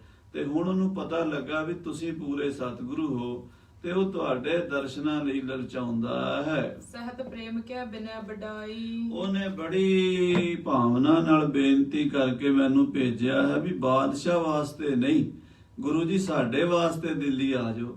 ਲੱਖਾਂ ਸੰਗਤਾਂ ਜਿਹੜੀਆਂ ਦਰਸ਼ਨ ਕਰਨਾ ਚਾਹੁੰਦੀਆਂ ਨੇ, ਉਹਨਾਂ ਤੇ ਕਿਰਪਾ ਕਰ ਦਿਓ। ਮੋਹ ਪਰ ਕਿਰਪਾ ਠਾਨ ਕੈ ਆਵਹੁ। ਮੇਰੇ ਤੇ ਕਿਰਪਾ ਕਰੋ, ਮੇਰੇ ਬੰਗਲੇ ਨੂੰ ਭਾਗ ਲਾਓ, ਮੇਰੇ ਘਰ ਚਰਨ ਪਾਓ। ਕਰਹੁ ਕਿਰਤਾਰਥ ਦਰਸ ਦਿਖਾਵਹੁ। ਕਿਰਤਾਰਥ ਕਰੋ, ਆ ਕੇ ਦਰਸ਼ਨ ਦਿਓ ਸਤਿਗੁਰੂ ਜੀ। ਮੋਹ ਕਹ ਦਾਸ ਆਪਨੋ ਜਾਣਹੁ। ਮੈਨੂੰ ਆਪਣਾ ਦਾਸ ਜਾਣ ਕੇ ਤੇ ਮੇਰੇ ਘਰ ਆਓ। ਬਾਦਸ਼ਾਹ ਔਰੰਗਜ਼ੇਬ ਨੂੰ ਛੱਡੋ ਇੱਕ ਪਾਸੇ, ਤੁਸੀਂ ਸਾਨੂੰ ਆਪਣੇ ਸੇਵਕ ਸਮਝ ਕੇ ਦਰਸ਼ਨ ਦਿਓ। ਰਾਜਾ ਜੈ ਸਿੰਘ ਨੇ ਇਹ ਬੇਨਤੀ ਕਰ ਕੱਲੀ ਹੈ। ਅਪਰ ਵਾਰਤਾ ਹਿਰਦੈ ਨ ਆਨਹੁ। ਹੋਰ ਕੋਈ ਗੱਲਾਂ ਬਹੁਤੀਆਂ ਨਾ ਸੋਚੋ ਸਤਿਗੁਰੂ ਜੀ, ਬਸ ਇਹ ਰਾਜੇ ਦੇ ਪ੍ਰੇਮ ਵੱਲ ਵੇਖ ਲਓ ਤੇ ਬਸ ਤੁਸੀਂ ਰਾਜੇ ਦੇ ਪ੍ਰੇਮ ਦੇ ਬੱਧੇ ਦਿੱਲੀ ਚੱਲੋ। ਜਬ ਦਿੱਲੀ ਪਰ ਪ੍ਰਵੇਸ਼ ਹੋ ਜਾਏ। ਜਦੋਂ ਆਪ ਜੀ ਦਿੱਲੀ 'ਚ ਪ੍ਰਵੇਸ਼ ਕਰੋਗੇ, ਸੰਗਤ ਸਗਰੀ ਦਰਸ਼ਨ ਪਾਏ। ਦਿੱਲੀ ਦੀਆਂ ਲੱਖਾਂ ਸੰਗਤਾਂ ਆਪ ਦੇ ਦਰਸ਼ਨ ਕਰਨਗੀਆਂ। ਕਰਹੁ ਆਪ ਫਰਮਾਵਨ ਜੈਸੇ। ਆਪ ਜਿਵੇਂ ਵੀ ਫਰਮਾਓਗੇ ਹਮ ਅਨਸਾਰੀ ਵਰਤਹਿ ਤੈਸੇ। ਅਸੀਂ ਉਦਾਂ ਹੀ ਵਰਤਾਂਗੇ। ਅਸੀਂ ਇਹ ਨਹੀਂ ਵੀ ਤੁਹਾਡੀ ਆਗਿਆ ਤੋਂ ਬਾਹਰ ਕੋਈ ਕੰਮ ਕਰਾਂਗੇ। ਜੇ ਤੁਹਾਡੀ ਮਰਜ਼ੀ ਹੋਵੇਗੀ ਔਰੰਗਜ਼ੇਬ ਨੂੰ ਮਿਲਿਆ ਜੇ, ਤੁਹਾਡੀ ਮਰਜ਼ੀ ਨਹੀਂ ਤੇ ਨਾ ਸਹੀ। ਕੋਈ ਜ਼ਰੂਰੀ ਥੋੜਾ ਵੀ ਤੁਸੀਂ ਔਰੰਗਜ਼ੇਬ ਨੂੰ ਮਿਲਣਾ। ਤੁਸੀਂ ਬਾਕੀ ਆਪਣੀਆਂ ਸੰਗਤਾਂ ਵੱਲ ਸੋਚੋ, ਉਹਨਾਂ ਵੱਲ ਵੇਖੋ। ਸਤਿਗੁਰੂ ਜੀ ਮਿਲੋ ਸ਼ਾਹ ਸੋ ਜੇ ਰਚ ਹੋਏ, ਜੇ ਤੁਹਾਡੀ ਇੱਛਾ ਹੋਵੇ ਤੇ ਬਾਦਸ਼ਾਹ ਨੂੰ ਮਿਲੋ, ਜੋ ਨਾ ਰਚ ਹੈ ਤੋ ਫਿਕਰ ਨ ਕੋਏ। ਨਾ ਹੋਵੇ ਤੇ ਕੋਈ ਫਿਕਰ ਨਹੀਂ। ਕੋਈ ਬਾਦਸ਼ਾਹ ਜ਼ਬਰਦਸਤੀ ਥੋੜਾ ਕਰ ਲੇਗਾ ਤੁਹਾਡੇ ਦਰਸ਼ਨ ਆ ਕੇ। ਮੈਂ ਟਿਕ ਸ਼ਾਹ ਪ੍ਰਤੱਗਿਆ ਕਰੀ, ਕਿਉਂਕਿ ਸਾਡੇ ਰਾਜੇ ਨੇ ਬਾਦਸ਼ਾਹ ਦੇ ਕੋਲ ਪ੍ਰਤਿੱਗਿਆ ਕੀਤੀ ਹੈ। ਰਾਜੇ ਨੇ ਆਪ ਇਹ ਗੱਲ ਕਹੀ ਹੈ ਵੀ ਮੈਂ ਬਾਦਸ਼ਾਹ ਕੋਲ ਕਹਿ ਕੇ ਆਇਆ ਹਾਂ ਸ਼੍ਰੀ ਹਰਿ ਕ੍ਰਿਸ਼ਨ ਲਿਆਏ ਹੋ ਪੁਰੀ, ਕਿ ਗੁਰੂ ਸਾਹਿਬ ਨੂੰ ਦਿੱਲੀ ਲੈ ਕੇ ਆਵਾਂਗਾ, ਇਹ ਮੇਰੀ ਜ਼ਿੰਮੇਵਾਰੀ ਹੈ। ਸੋਰਾ ਵਰ ਕੇ ਬਸੀ ਪਛਾਨਹ, ਹੁਣ ਉਹ ਪ੍ਰਤਿੱਗਿਆ ਪੂਰੀ ਕਰਨੀ ਤੁਹਾਡੇ ਵਾਸਤੇ ਹੈ ਸਤਿਗੁਰੂ ਜੀ। ਜੇ ਤੁਸੀਂ ਆਪਣੇ ਸੇਵਕ ਦੀ ਲਾਜ ਰੱਖਣੀ ਹੈ ਤੇ ਰੱਖ ਲਓ। ਹਾਂਜੀ, ਮਮ ਡੇਰੇ ਮਹਿ ਆਵਨ ਠਾਨਹ, ਤੇ ਕਿਰਪਾ ਕਰਕੇ ਮੇਰੇ ਘਰ ਆ ਜਾਓ। ਬੰਗਲਾ ਸਾਹਿਬ, ਬੰਗਲਾ ਜਿੱਥੇ ਮੇਰਾ ਬਣਿਆ ਹੋਇਆ, ਉੱਥੇ ਆ ਜਾਓ। ਅੱਗੇ ਤੁਹਾਡਾ ਦਿਲ ਕਰੇ ਜਾਓ, ਦਿਲ ਕਰੇ ਨਾ ਜਾਓ। ਮਿਲਵੇ ਕਾਰਨ ਸ਼ਾਹ ਮਹਾਨ, ਹਾਂ, ਇਹ ਸੱਚੇ ਪਾਤਸ਼ਾਹ ਬਾਦਸ਼ਾਹ ਨੂੰ ਮਿਲਣ ਦੀ ਜਿਹੜੀ ਹੈ ਨਾ, ਇਹ ਸ਼ਰਤ ਤੁਹਾਡੇ ਵਾਸਤੇ ਜ਼ਰੂਰੀ ਨਹੀਂ ਹੈ। ਹਠ ਨਹਿ ਕਰਹਿ ਸ਼ਾਹ ਲੈ ਜਾਨ, ਬਾਦਸ਼ਾਹ ਵੀ ਇੰਨਾ ਤਾਂ ਸਿਆਣਾ ਹੈ, ਤੁਹਾਡੇ ਨਾਲ ਮਿਲਣ ਦੀ ਜਿੱਦ ਨਹੀਂ ਕਰੇਗਾ, ਹੱਠ ਨਹੀਂ ਕਰੇਗਾ ਵੀ ਮੈਂ ਗੁਰੂ ਸਾਹਿਬ ਨੂੰ ਜ਼ਬਰਦਸਤੀ ਮਿਲਣਾ। ਹਾਂਜੀ, ਕਰਤ ਬਾਤਾ ਲਾਪ ਕਨੇਰੇ, ਇਸ ਤਰ੍ਹਾਂ ਵਾਰਤਾਲਾਪ ਸੁਣੀ ਹੈ, ਕਹੀ ਗਈ ਹੈ। ਕਹਿ ਸ਼੍ਰੀ ਰਾਮ ਰਾਏ ਜਿਸ ਬੇਰੇ, ਬਾਬਾ ਰਾਮ ਰਾਏ ਜੀ ਜੇ ਕਹਿਣਗੇ ਤਬਹ ਸ਼ਾਹ ਬੋਲਤ ਮੈਂ ਲਹਿਓ, ਤਾਂ ਉਸ ਵੇਲੇ ਜਦੋਂ ਬਾਬਾ ਰਾਮ ਰਾਏ ਨੇ ਗੱਲ ਚਲਾਈ ਸੀ, ਉਸ ਵੇਲੇ ਬਾਦਸ਼ਾਹ ਨੇ ਇਹ ਗੱਲ ਵੀ ਕਹੀ ਸੀ। ਕੋਮਲ ਹਠ ਬਹੀਨ ਹੀ ਰਹਿਓ, ਬਾਦਸ਼ਾਹ ਨੇ ਆਪਣਾ ਸੁਭਾਅ ਬੜਾ ਕਠੋਰ ਨਹੀਂ ਸੀ ਪੇਸ਼ ਕੀਤਾ, ਬਲਕਿ ਕੋਮਲ ਰਿਹਾ ਸੀ। ਉਹਨੇ ਇਹ ਵੀ ਕਿਹਾ ਸੀ ਵੀ ਅਜੇ ਉਹਨਾਂ ਦੀ ਉਮਰ ਛੋਟੀ ਹੈ ਤੇ ਬਾਬਾ ਜੀ ਤੁਸੀਂ ਉਹਨਾਂ ਨੂੰ ਕੱਲ ਨੂੰ ਦਿੱਲੀ ਬੁਲਾਉਂਦੇ ਹੋ। ਇਹ ਬਾਦਸ਼ਾਹ ਨੇ ਗੱਲ ਕਹੀ ਸੀ। ਤੇ ਜੇ ਬਾਦਸ਼ਾਹ ਜੇ ਇੰਨੀ ਗੱਲ ਕਹਿ ਸਕਦਾ ਤਾਂ ਉਹਨੂੰ ਇੰਨੀ ਸਮਝ ਹੈ ਬਈ ਗੁਰੂ ਸਾਹਿਬ ਦੀ ਉਮਰ ਛੋਟੀ ਹੈ, ਉਹਨਾਂ ਦੇ ਮੁਤਾਬਕ ਹੀ ਕੀਤਾ ਜਾਵੇ, ਉਹਨਾਂ ਨੂੰ ਜ਼ਬਰਦਸਤੀ ਕਿਸੇ ਤਰ੍ਹਾਂ ਨਾਲ ਮਜਬੂਰ ਨਾ ਕੀਤਾ ਜਾਵੇ। ਤਉ ਭਰਾਤ ਤੁਮਰੇ ਬਹੁ ਕਹਿਓ, ਫਿਰ ਵੀ ਤੁਹਾਡੇ ਭਰਾ ਨੇ ਜਿੱਦ ਕੀਤੀ ਤੇ ਬਾਦਸ਼ਾਹ ਤਾਂ ਨਹੀਂ ਸੀ ਚਾਹੁੰਦਾ ਤੁਹਾਨੂੰ ਬੁਲਾਣਾ, ਪਰ ਤੁਹਾਡੇ ਭਾਈ ਸਾਹਿਬ ਵੀ ਬਾਬਾ ਰਾਮ ਰਾਏ ਜੀ ਇਹੀ ਗੱਲ ਤੇ ਅੜੇ ਰਹੇ ਵੀ ਉਹਨਾਂ ਨੂੰ ਬੁਲਾਓ ਇੱਕ ਵਾਰੀ। ਹਾਂਜੀ, ਤਬਹ ਕਾਰਨ ਕੋ ਚਿਤ ਚਾਹੇ, ਬਾਦਸ਼ਾਹ ਨੇ ਬਾਬੇ ਰਾਮ ਰਾਏ ਦੇ ਕਹਿਣ ਤੇ ਤੁਹਾਨੂੰ ਬੁਲਾਇਆ ਹੈ, ਉਹਨੇ ਆਪਣੀ ਕੋਈ ਜਿੱਦ ਨਹੀਂ ਕੀਤੀ। ਹਾਂਜੀ, ਹਮਨੇ ਤੇ ਜਾਤ ਸ਼ਾਹ ਕੇ ਪਾਸ, ਅਸੀਂ ਰੋਜ਼ ਬਾਦਸ਼ਾਹ ਦੀ ਕਚਹਿਰੀ 'ਚ ਜਾਂਦੇ ਆ। ਉਹ ਮੰਤਰੀ ਵੀ ਜਾਂਦਾ ਹੋਵੇਗਾ ਰਾਜੇ ਦੇ ਨਾਲ, ਕੱਲਾ ਜੈ ਸਿੰਘ ਥੋੜਾ ਜਾਂਦਾ ਸੀ। ਰਾਜਾ ਜੈ ਸਿੰਘ ਦੇ ਨਾਲ ਉਹਦੇ ਮੰਤਰੀ ਵੀ ਜਾਂਦੇ ਸਨ। ਉਹ ਮੰਤਰੀ ਵੀ ਕਹਿ ਰਿਹਾ, ਕਹਿੰਦਾ ਅਸੀਂ ਰੋਜ਼ ਕਚਹਿਰੀ 'ਚ ਜਾਂਦੇ ਆ, ਭਾਵੇਂ ਅਸੀਂ ਬੋਲਦੇ ਨਹੀਂ ਪਰ ਸੁਣਦੇ ਤਾਂ ਹਾਂ। ਬਾਬੇ ਰਾਮ ਰਾਏ ਦੀ ਤੇ ਔਰੰਗਜ਼ੇਬ ਦੀ ਜਿਹੜੀ ਗੱਲ ਹੋਈ ਅਸੀਂ ਸੁਣੀ ਹੈ। ਕਰਹਿ ਆਪ ਕੀ ਮਹਿਮਾਰਾਸ, ਉੱਥੇ ਸਾਰੇ ਤੁਹਾਡੀ ਮਹਿਮਾ ਹੀ ਕਰਦੇ ਆ, ਤੁਹਾਡੇ ਬਾਰੇ ਸਾਰੇ ਹੀ ਕਹਿੰਦੇ ਆ ਵੀ ਉਹ ਪੂਰਨ ਮਹਾਪੁਰਸ਼ ਹਨ ਤੇ ਉਹਨਾਂ ਦੇ ਉੱਤੇ ਪਿਤਾ ਜੀ ਦੀ ਖੁਸ਼ੀ ਹੈ ਤੇ ਗੱਦੀ ਦੇ ਮਾਲਕ ਹਨ। ਇਹ ਗੱਲ ਤਾਂ ਬਾਦਸ਼ਾਹ ਔਰੰਗਜ਼ੇਬ ਵੀ ਕਹਿੰਦਾ ਹੈ। ਅਲਪ ਆਰਬਲ ਬਿਖੈ ਸ਼ਰੀਰ, ਇਹ ਵੀ ਬਾਦਸ਼ਾਹ ਨੇ ਗੱਲ ਕਹੀ ਹੈ ਵੀ ਮਹਾਰਾਜ ਦੀ ਉਮਰ ਛੋਟੀ ਹੈ, ਸਰੀਰ ਦੇ ਹਿਸਾਬ ਨਾਲ ਅਜੇ ਬਹੁਤੇ ਵੱਡੇ ਨਹੀਂ ਹੋਏ, ਗਨ ਮਹਿ ਮਹਿਦ ਆਦ ਜੇ ਧੀਰ, ਪਰ ਗੁਣਾਂ ਵਿੱਚ ਵੱਡੇ ਹਨ, ਮਹਾਨ ਹਨ। ਇਹ ਗੱਲ ਵੀ ਬਾਦਸ਼ਾਹ ਜਾਣਦਾ ਹੈ। ਜੇ ਹਠ ਹੈ ਰਹਿ ਨੌ ਰੰਗ ਕੇਰਾ, ਜੇ ਔਰੰਗਜ਼ੇਬ ਦਾ ਹੱਠ ਵੇਖੀਏ, ਨਿਕਟ ਮਿਲਿਓ ਜਹ ਫੇਰ ਸਫੇਰਾ, ਜੇ ਬਾਦਸ਼ਾਹ ਕਵੇ ਵੀ ਜ਼ਬਰਦਸਤੀ ਦਰਸ਼ਨ ਕਰਨੇ ਆ, ਤੁਹਾਡੇ ਨਾਲ ਕੋਈ ਜਿੱਦ ਕਰੇ, ਮੈਂ ਹੋ ਬੀਚ ਨਿਵਾਰਣ ਕਰੋ, ਤਾਂ ਰਾਜਾ ਜੈ ਸਿੰਘ ਕਹਿੰਦਾ ਵੀ ਮੈਂ ਵਿਚਕਾਰ ਪੈ ਕੇ ਇਸ ਗੱਲ ਨੂੰ ਠੰਡੇ ਰੱਖਾਂਗਾ। ਬਾਦਸ਼ਾਹ ਨੂੰ ਮੈਂ ਕਹਾਂਗਾ ਵੀ ਤੂੰ ਜਿੱਦ ਨਾ ਕਰ, ਮਹਾਂਪੁਰਸ਼ਾਂ ਪੀਰਾਂ ਫਕੀਰਾਂ ਦੀ ਮੌਜ ਹੁੰਦੀ ਹੈ, ਜਦੋਂ ਮੌਜ ਹੋਏਗੀ ਤੈਨੂੰ ਮਿਲ ਲੈਣਗੇ, ਤੇ ਜੇ ਨਹੀਂ ਮਿਲਣਾ ਚਾਹੁੰਦੇ ਤੇ ਤੂੰ ਕਾਹਲ ਨਾ ਕਰ। ਏਦਾਂ ਕਹਿ ਸੁਣ ਕੇ ਰਾਜਾ ਜੈ ਸਿੰਘ ਬਾਦਸ਼ਾਹ ਨੂੰ ਟਾਲੇਗਾ। ਇਸ ਗੱਲ ਤੋਂ ਗੁਰੂ ਜੀ ਤੁਸੀਂ ਨਿਸ਼ਚਿੰਤ ਹੋ ਜਾਓ। ਤੁਮਰੇ ਹਿਤ ਮਹਿ ਨਿਤ ਅਨਸਰ, ਬਾਦਸ਼ਾਹ ਭਾਵੇਂ ਕੁਝ ਵੀ ਕਹੀ ਜਾਵੇ, ਰਾਜਾ ਜੈ ਸਿੰਘ ਮਹਾਰਾਜ ਤੁਹਾਡੇ ਤਾਬੇਦਾਰ ਰਹੇਗਾ, ਹਿੰਦ ਜਨਮ ਧਰਮ ਅਗਿਆ ਸਦਾ, ਕਿਉਂਕਿ ਰਾਜਾ ਜੈ ਸਿੰਘ ਹਿੰਦੂ ਧਰਮ ਦੇ ਵਿੱਚ ਪੈਦਾ ਹੋਇਆ ਔਰ ਆਪਣੇ ਧਰਮ 'ਚ ਪੂਰਾ ਹੈ, ਪੂਜਾ ਪਾਠ ਕਰਦਾ ਹੈ, ਭਗਵਾਨ ਦੀ ਭਗਤੀ ਕਰਦਾ ਹੈ, ਜੋ ਵੀ ਉਹਦਾ ਨਿਯਮ ਹੈ ਉਹ ਕਰਦਾ ਹੈ, ਫਿਰ ਉਹ ਘਰੋਂ ਨਿਕਲਦਾ ਹੈ। ਬਿਪਰਾ ਕਰੋ ਨਾ ਆਪ ਕਦਾਹ, ਤੇ ਜਿਹੜਾ ਬੰਦਾ ਤੁਹਾਡੇ ਨਾਲ ਧਰਮੀ ਬੰਦਾ ਵਾਅਦਾ ਕਰੇਗਾ ਉਹ ਨਿਭਾਵੇਗਾ, ਭਾਵੇਂ ਸਿਰ ਚਲਾ ਜਾਵੇ। ਜੇਕਰ ਪਿਖਤ ਸ਼ਾਹ ਹਠ ਕਰਤਾ, ਜੇ ਵੇਖਿਆ ਵੀ ਬਾਦਸ਼ਾਹ ਤੁਹਾਡੇ ਨਾਲ ਹੱਠ ਕਰੇ, ਜਿੱਦ ਕਰੇ, ਰਹਿਤ ਨਿਰਾਲੋ ਬੀਚ ਨ ਪਰਤਾ, ਤਾਂ ਫਿਰ ਰਾਜਾ ਜੈ ਸਿੰਘ ਦੇ ਵਿੱਚ ਪੈਣਾ ਹੀ ਨਹੀਂ ਸੀਗਾ। ਜੇ ਰਾਜਾ ਜੈ ਸਿੰਘ ਨੂੰ ਹੁੰਦਾ ਨਾ ਵੀ ਬਾਦਸ਼ਾਹ ਨੇ ਧੋਖਾ ਕਰਨਾ, ਇੱਥੇ ਬੁਲਾ ਕੇ ਜਿੱਦ ਕਰਨੀ ਹੈ, ਤੇ ਰਾਜੇ ਜੈ ਸਿੰਘ ਨੇ ਜ਼ਿੰਮੇਵਾਰੀ ਨਹੀਂ ਸੀ ਲੈਣੀ। ਇਸ ਕਰਕੇ ਰਾਜਾ ਜੈ ਸਿੰਘ ਨੇ ਜ਼ਿੰਮੇਵਾਰੀ ਲਈ ਹੈ। ਉਹਨੂੰ ਉਮੀਦ ਹੈ ਵੀ ਬਾਦਸ਼ਾਹ ਧੱਕਾ ਨਹੀਂ ਕਰੇਗਾ। ਹਿਰਦਾ ਸ਼ੁੱਧ ਮੈਂ ਜਾਣਿਓ ਜਬੈ। ਤੇ ਰਾਜਾ ਜੈ ਸਿੰਘ ਦਾ ਹਿਰਦਾ ਸ਼ੁੱਧ ਹੈ ਤੇ ਉਹ ਇਹ ਗੱਲ ਕਹਿ ਰਿਹਾ ਵੀ ਇੱਥੋਂ ਤੱਕ ਨੌਬਤ ਨਹੀਂ ਆਵੇਗੀ ਕਿ ਔਰੰਗਜ਼ੇਬ ਤੁਹਾਨੂੰ ਮਿਲਣ ਦੇ ਲਈ ਮਜਬੂਰ ਕਰੇ। ਦੂਤ ਪਠਿਓ ਤੁਮ ਰੀ ਦਿਸ਼ ਤਬੈ। ਉਹਨੇ ਤਾਂ ਹੀ ਦੂਤ ਭੇਜਿਆ, ਰਾਜਾ ਜੈ ਸਿੰਘ ਨੇ ਮੈਨੂੰ ਭੇਜਿਆ, ਮੰਤਰੀ ਦੱਸ ਰਿਹਾ ਵੀ ਉਹਨੂੰ ਵਿਸ਼ਵਾਸ ਹੋ ਗਿਆ ਵੀ ਆਪ ਜੀ ਦੀਆਂ ਸ਼ਰਤਾਂ ਉੱਤੇ ਹੀ ਦਿੱਲੀ ਜਾਣਾ ਹੋਵੇਗਾ, ਬਾਦਸ਼ਾਹ ਦੀਆਂ ਸ਼ਰਤਾਂ ਤੇ ਨਹੀਂ।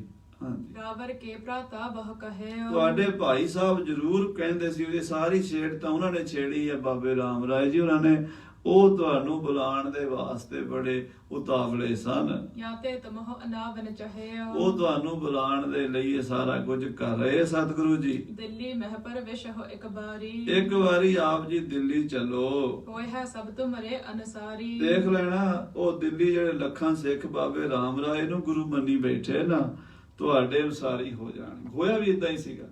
ਜਦੋਂ ਮਹਾਰਾਜ ਦਿੱਲੀ ਚਰਨ ਪਾਤੇ, ਜਿਹੜੇ ਰਾਮ ਰਾਏ ਦੇ ਸਿੱਖ ਸੀ ਸਾਰੇ ਹੀ ਗੁਰੂ ਹਰਕ੍ਰਿਸ਼ਨ ਸਾਹਿਬ ਦੇ ਸਿੱਖ ਬਣ ਗਏ, ਲੱਖਾਂ ਹੀ। ਤਾਂ ਜਦੋਂ ਮਹਾਰਾਜ ਤੁਸੀਂ ਜਾਓਗੇ ਨਾ, ਜਿਵੇਂ ਸੂਰਜ ਚੜ੍ਹਦਾ ਹੈ ਤੇ ਦੀਵੇ ਦੀ ਲੋ ਮੱਧਮ ਹੋ ਜਾਂਦੀ ਹੈ, ਬਾਬੇ ਰਾਮ ਰਾਏ ਹੋਰਾਂ ਦਾ ਪ੍ਰਤਾਪ ਵੀ ਤੁਹਾਡੇ ਸਾਹਮਣੇ ਆਪੇ ਹੀ ਅਲੋਪ ਹੋ ਜਾਏਗਾ। ਬਿੰਦਰ ਸ਼ਾਹ ਕੋ ਜੇ ਨਹਿ ਚਾਹੋ। ਜੇ ਆਪ ਜੀ ਬਾਦਸ਼ਾਹ ਨੂੰ ਨਹੀਂ ਮਿਲਣਾ ਚਾਹੁੰਦੇ ਰਹੋ ਸਦਨ ਮਮ ਚਾਹੋ ਨ ਪਾਹੋ। ਤਾਂ ਸਾਡੇ ਘਰ ਬੰਗਲਾ ਸਾਹਿਬ ਆਰਾਮ ਨਾਲ ਰਹੋ, ਜਿੰਨਾ ਚਿਰ ਮਰਜ਼ੀ ਰਹੋ, ਸਾਲ 2 ਸਾਲ 5 ਸਾਲ ਸਦਾ ਹੀ ਰਹੋ, ਪਰ ਮਹਾਰਾਜ ਤੁਹਾਨੂੰ ਕੁਝ ਮਜਬੂਰ ਨਹੀਂ ਕਰੇਗਾ। ਹਾਂਜੀ, ਮਿਲਨ ਅਮਿਲਨ ਜਥਾ ਤੁਮ ਉਰਮੈ। ਮਿਲਣਾ ਜਾਂ ਨਾ ਮਿਲਣਾ ਉਹ ਤੁਹਾਡੀ ਮਰਜ਼ੀ ਤੇ ਮੁਨਸਰ ਹੈ। ਕਰਹਿ ਤਥਾ ਆਵਹੁ ਇਸ ਪੁਰ ਮੈਂ। ਜਿਵੇਂ ਆਪ ਜੀ ਜਾਂਦੇ ਹੋ ਦਿੱਲੀ, ਜਿੰਨਾ ਚਿਰ ਰਹਿਣਾ ਚਾਹੁੰਦੇ ਹੋ, ਵਾਪਸ ਆਉਣਾ ਚਾਹੁੰਦੇ ਹੋ, ਜਦੋਂ ਮਰਜ਼ੀ, ਉਹ ਤੁਹਾਡੀ ਮਰਜ਼ੀ ਤੇ ਹੋਵੇਗਾ। ਇਸ ਪ੍ਰਕਾਰ ਰਹਿ ਪਤ ਮੇਰੀ। ਇਸ ਤਰ੍ਹਾਂ ਰਾਜਾ ਜੈ ਸਿੰਘ ਨੇ ਕਹਿ ਗੱਲਿਆ ਹੈ ਵੀ ਮੇਰੀ ਵੀ ਇੱਜ਼ਤ ਰਹਿ ਜਾਏਗੀ ਤੇ ਦਿੱਲੀ ਦੀਆਂ ਸੰਗਤਾਂ ਨੂੰ ਵੀ ਆਪ ਜੀ ਦੇ ਦਰਸ਼ਨ ਹੋ ਜਾਣਗੇ ਤੇ ਸਾਡਾ ਘਰ ਪਵਿੱਤਰ ਹੋ ਜਾਏਗਾ। ਦਰਸਾ ਕਾਮਨ ਪਰਹੁ ਬਡੇਰੀ। ਦਰਸ਼ਾਲੂਆਂ ਦੀ, ਸ਼ਰਧਾਲੂਆਂ ਦੀ ਕਾਮਨਾ ਪੂਰੀ ਹੋ ਜਾਏਗੀ। ਇਮਜੈ ਸਿੰਘ ਮਹੀਸ਼ ਮਹਾਨਾ। ਏਦਾਂ ਰਾਜਾ ਜੈ ਸਿੰਘ ਜਿਨੇ ਤੁਹਾਡੇ ਚਰਨਾਂ 'ਚ ਗੁਰੂ ਜੀ ਬੇਨਤੀਆਂ ਕੀਤੀਆਂ ਹਨ। ਹੁਣ ਆਪ ਜੀ ਦੀ ਮਰਜ਼ੀ ਹੈ, ਜੇ ਸਾਡੀ ਲਾਜ ਰੱਖਣੀ ਚਾਹੁੰਦੇ ਹੋ ਤੇ ਕਿਰਪਾ ਕਰਕੇ ਦਿੱਲੀ ਆ ਜਾਓ। ਬਿਨਾ ਕੀਨ ਮਨ ਪ੍ਰੇਮ ਬਧਾਨਾ। ਬੜੇ ਪ੍ਰੇਮ ਨਾਲ ਬੇਨਤੀ ਕੀਤੀ ਹੈ ਰਾਜੇ ਨੇ। ਅਬਰਾ ਵਰਕੇ ਜਿਮ ਚਿਤ ਆਵੈ। ਹੁਣ ਜਿਵੇਂ ਆਪ ਜੀ ਦੇ ਚਿੱਤ ਆਉਂਦੀ ਉਵੇਂ ਕਰੋ ਮਹਾਰਾਜ ਜੀ। ਕਰਹੁ ਕਾਰ ਤਿਮ ਸਭ ਹਰ ਖਾਵੈ। ਉਦਾਂ ਹੀ ਕਰੋ ਜਿਵੇਂ ਸਾਰਿਆਂ ਨੂੰ ਖੁਸ਼ੀਆਂ ਮਿਲ ਜਾਣ, ਸਾਡਾ ਵੀ ਭਲਾ ਹੋ ਜਾਵੇ ਤੇ ਇਹ ਜਿਹੜਾ ਝਗੜਾ ਵੱਧ ਰਿਹਾ ਹੈ ਇਹ ਵੀ ਖਤਮ ਹੋ ਜਾਵੇ। ਤੇ ਮਹਾਰਾਜ ਦੇ ਚਰਨਾਂ 'ਚ ਜਦੋਂ ਰਾਜਾ ਜੈ ਸਿੰਘ ਦੇ ਦੂਤ ਨੇ ਬੇਨਤੀ ਕੀਤੀ, ਸਤਿਗੁਰੂ ਜੀ ਨੇ ਬੇਨਤੀ ਮੰਨ ਕੇ ਆਉਣ ਵਾਲਾ ਭਵਿੱਖ ਸਾਰਾ ਜਾਣਦੇ ਸੀ ਸਤਿਗੁਰੂ, ਇਸ ਕਰਕੇ ਦਿੱਲੀ ਵੱਲ ਨੂੰ ਚਾਲੇ ਪਾ ਦਿੱਤੇ ਹਨ। ਉਹ ਕਥਾ ਆਪਾਂ ਅੱਗੇ ਸਰਵਣ ਕਰਾਂਗੇ। ਸਮੇਂ ਦੇ ਲਿਹਾਜ਼ ਨਾਲ ਸਮਾਪਤੀ ਹੈ। ਹੇ ਗੋਬਿੰਦ, ਹੇ ਗੋਪਾਲ, ਹੇ ਦਇਆਲ ਲਾਲ, ਪ੍ਰਾਣਨਾਥ ਅਨਾਥ ਸਖੇ ਦੀਨ ਦਰਦ ਨਿਵਾਰ, ਏ ਸਮਰੱਥ ਅਗੰਮ ਪੂਰਨ ਹੋਏ ਮਿਆ ਤਾਰ।